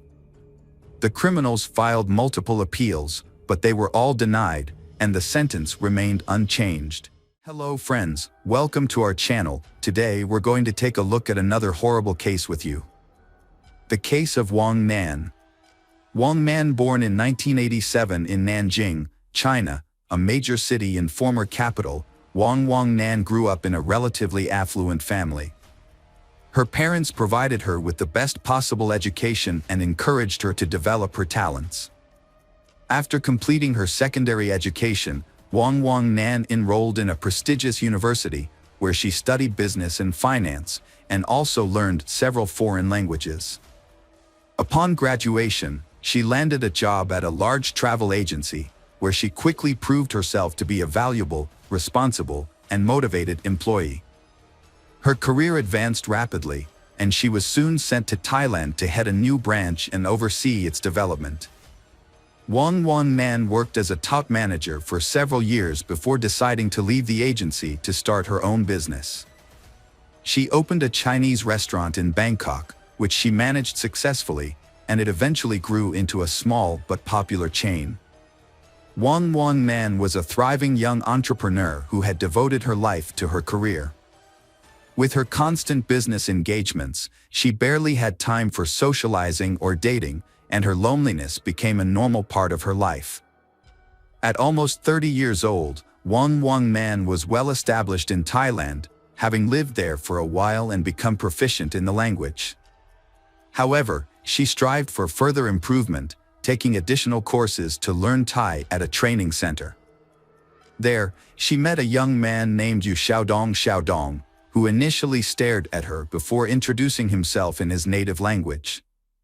They exchanged brief conversations, and he inquired about her reason for studying the language. Wang Nan replied that it was for business purposes, and Yu Xiaodong proposed exchanging business cards to potentially meet up Sunday. Although Wang Nan was not interested in continuing the conversation, she still politely gave him her business card. Yu Xiaodong also gave Wang Nan his own business card, which said that he worked in the import-export industry in Bangkok. Not very impressed, Wang Nan put the business card in her wallet and forgot about it. Yu Xiaodong was the only one who showed genuine interest in Wang Nan, and he wasted no time in calling her the very next day. However, she was preoccupied with work and couldn't spare even a few minutes to talk, so she declined his invitation to meet for coffee. A few days later, Yu Xiaodong asked her out again, but Wang Nan turned him down once more, citing her busy schedule and preparations for an upcoming business conference where she hoped to expand her professional network. Undeterred, Yu Xiaodong showed up at the conference with a stunning bouquet of flowers and waited for Wang Nan to become available. When she was free, he approached her and asked her out once more.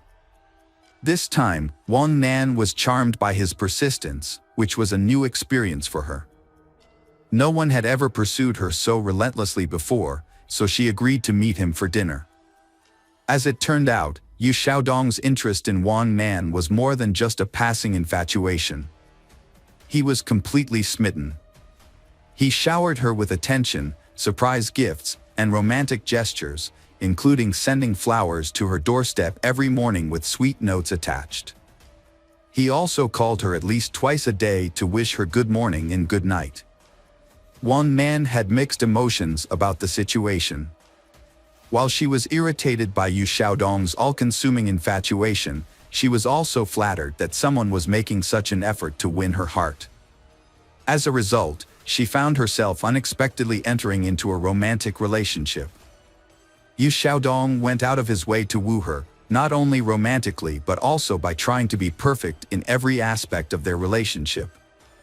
He shared her interests and opinions, learned to cook her favorite meals, and planned exciting activities for them to enjoy together. He was also eager to help her with her work and household chores at a moment's notice. Wang Nan was over the moon with happiness, feeling as though she was living in a fairy tale. Yu Xiaodong's behavior, however, was moving at a breakneck pace. Despite having only been together for a few months, he was already making plans for their wedding and discussing potential names for their future children. This made Wang Nan uncomfortable, but Yu Xiaodong would counter by pointing out that they were both in their 30s and that it was time for them to start thinking about building a family. That night, Yu Xiaodong wrote a heartfelt letter to Wang Nan, expressing his deep affection and commitment to being a good husband and father. The next morning, he arrived at her doorstep with a bouquet of flowers, reiterating his seriousness about marrying her. Wang Nan jokingly mentioned that the courthouse wouldn't open for another hour and a half, but Yu Xiaodong suggested they go there immediately. To her surprise, the courthouse was open, and the officer responsible for registering marriages was already at his desk, ready to formalize their union. Yu Xiaodong had secretly arranged for a hasty marriage ceremony to take place early in the morning. The whole event was unusual and lacking in formality. There were no guests, no exchange of rings, no wedding dress or veil, and no commemorative photographs. Wang Nan couldn't shake the feeling that the whole thing wasn't really happening, especially since she hadn't even introduced her new husband to her mother, with whom she was extremely close. Before she knew it, she was holding a marriage certificate in her hand, and her newlywed husband was standing beside her, beaming with satisfaction. Wang Nan's marriage was troubled from the start. She had second thoughts about marrying Yu Xiaodong almost immediately after the wedding. Initially, she had hoped he would be a reliable partner, a man she could depend on. Unfortunately, her expectations were not met, and her new husband's true nature soon revealed itself. Yu Xiaodong spent most of his time at home playing video games, using his wife's money without contributing to their household expenses. Whenever his wife asked him why he wasn't working, he claimed his business was slow due to seasonal fluctuations and that he was just taking a break. However, her suspicions grew as time passed, and she decided to investigate his business. Her findings shocked her. His supposedly successful import-export company existed only on paper and business cards. Wang Nan was horrified, realizing too late that she should have had a prenuptial agreement. Now, her husband could freely spend her earnings, and if they divorced, he would claim her assets. During a tense conversation, Yu Xiaodong broke down in tears, promising to turn his life around and find a good job. However, it soon became apparent that he had no intention of looking for work and was content to rely on his wife's support. Yu Xiaodong, a grown man, consistently acted like a child. He spent most of his time playing computer games and expected his wife, Wang Nan, to pay for his personal expenses whenever he helped out around the house or assisted her at the restaurant. Wang Nan eventually had enough and told him she would no longer give him money unless he got a job. The next day, Yu Xiaodong disappeared, taking their marriage certificate and Wang Nan's identity card with him. Wang Nan only discovered the missing documents that evening when her accountant called to inquire about a large transfer of funds from her account. She was shocked, as she had not authorized the transfer. However, she immediately suspected her husband's involvement. It turned out that Yu Xiaodong had transferred more than $500,000 into his own account, using the stolen documents to deceive the bank into thinking it was their joint decision to transfer their shared money. Wang Nan quickly reported the theft to the police, who tracked down Yu Xiaodong a few hours later as he attempted to withdraw some of the stolen money. Confronted by the police and his wife, Xiaodong broke down and begged for forgiveness on his knees. He confessed to losing a large sum of money through gambling, which had led to threats of death and demands to repay the debt. This was not his first brush with the law, as he had previously served an 8-year prison sentence for robbery in his home country of China. Wang Nan was consumed by shame as she learned the truth about her husband's past. Despite this, she believed that his addiction to gambling was a disease that could be overcome, and she wanted to help him recover and return to a normal life. To support him, Wang Nan agreed to pay off half of his debt and offered him a job as heater of one of her restaurants. Initially, Yu Xiaodong appeared to be grateful for the opportunity and took his new role seriously. He even developed a promising strategy for the restaurant's growth. However, his enthusiasm was short-lived. Before long, he began to spend more time playing computer games and indulging in other leisure activities. Meanwhile, Wang Nan discovered she was pregnant and shared the news with her husband. Yu Xiaodong initially expressed reservations about the pregnancy, and in a moment of hesitation, asked his wife to consider an abortion, which she flatly refused. The disagreement escalated to the point where he threatened divorce and division of their property, but eventually, his demeanor softened, and he apologized for his rash words. Yu Xiaodong later admitted that his outburst was driven by emotional anxiety, but ultimately, he was happy about the impending arrival of their child. However, things took a dramatic turn 2 months later. During a fateful trip, Yu Xiaodong suggested that his wife purchase life insurance, citing the pregnancy as a reason to safeguard her well-being and that of their unborn child in the event of any unforeseen circumstances. This seemingly caring gesture came after a period of harmony in their marriage, where he had been attentive, supportive, and diligent in his role as a husband and expectant father. Wang Nan quickly agreed to her husband's suggestion and even wondered why she hadn't thought of it herself. They purchased insurance the very next day. A couple of weeks later, Yu Xiaodong proposed a vacation to help them relax and unwind. Wang Nan was initially hesitant, but her husband was insistent. He pointed out that they had never had a honeymoon and that traveling with a baby would be difficult in the coming years. He also felt that they needed a break to clear their minds of the stress and negativity they had been experiencing. Wang Nan was eventually won over by her husband's arguments and agreed to the trip. He took charge of planning the entire vacation, choosing the destination, booking the hotel, and organizing activities that would be enjoyable and educational, yet not too strenuous for Wang Nan's pregnant state.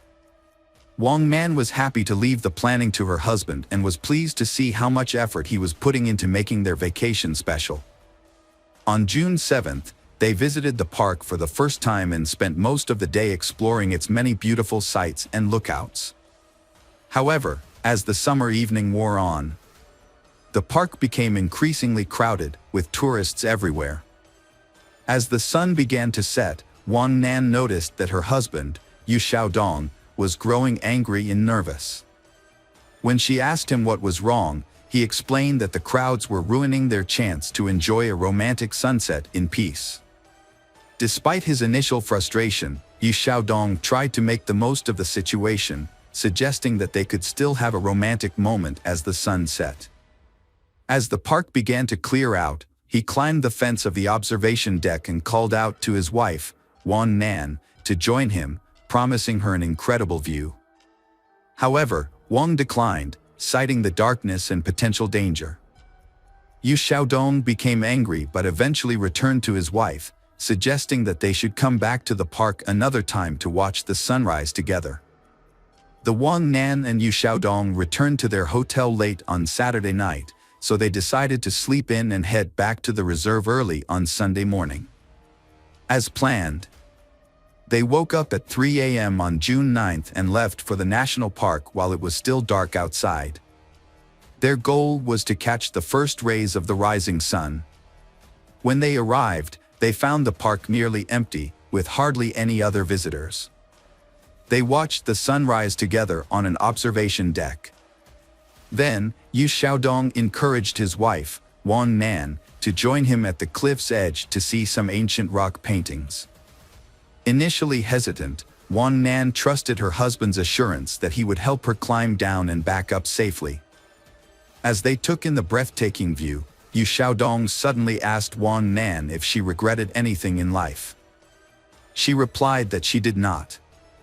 However, in a shocking turn of events, Yu Xiaodong's demeanor changed. He touched his wife's hair, kissed her cheek, whispered "die" in her ear, and then pushed her off the cliff.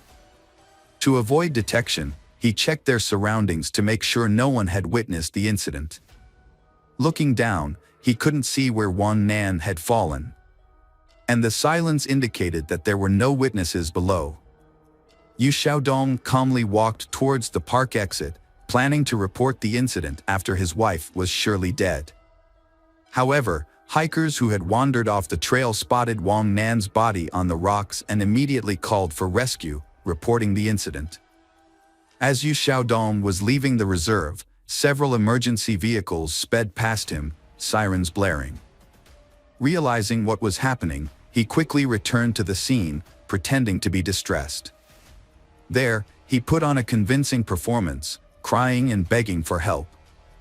Convinced that his wife was dead and no one would discover the truth, he remained unaware that Wang Nan's fall had been broken by tree branches, which reduced her speed before she landed on bushes and then rolled onto the rocks.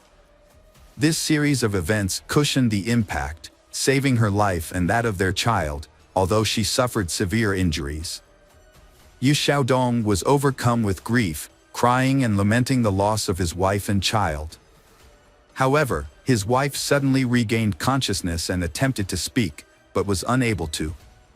The people around her noticed the genuine horror on Yu Xiaodong's face, but he quickly composed himself and leaned in close to his wife. In a hushed tone, he warned her in Chinese to remain silent if she wanted to survive. Wang Nan's injuries were severe, including head trauma, multiple fractures, lacerations, soft tissue contusions, ruptured internal organs, and massive blood loss. Her spine was also severely damaged, leaving doctors concerned that even if she survived, she would likely be paralyzed and never walk again. Wang Nan spent several days in a coma, connected to life support machines, during which time her husband remained by her side constantly. However, despite his devoted appearance, Yu Xiaodong's intentions were sinister. Every time he was alone with his wife, he thought about how to complete the job without arousing suspicion.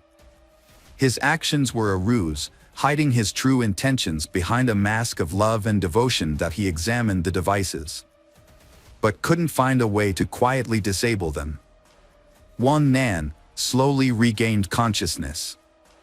When she did, her husband was beside himself with fear. He stayed with her constantly, terrified that she would reveal the truth to the police at any moment. When they were alone, he threatened her again, saying he had nothing to lose.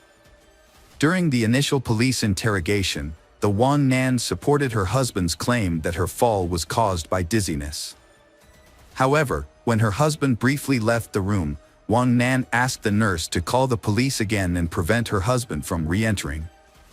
It was then that she recounted the disturbing story of her fall, alleging that her husband had attempted to kill her.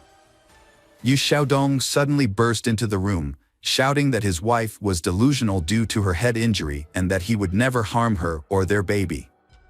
His explanation was not believable, and he was arrested on the same day. At the hospital, he was charged with multiple crimes, including attempted murder and intimidation after her husband was taken into custody and sent to jail to await trial. Wang Nan finally felt a sense of relief. Although she still had a long and difficult recovery ahead of her, she now felt safe. Wang Nan initially held on to hope that her pregnancy could be saved, despite the severe fall. However, her medical team advised her to terminate the pregnancy due to the large amounts of painkillers and antibiotics she was receiving, as well as the multiple surgeries she underwent under general anesthesia. The doctors prioritized Wang Nan's life, warning her that the fetus was unlikely to survive the strong medications. This news came as a devastating shock to Wang Nan, but she ultimately followed the doctor's advice.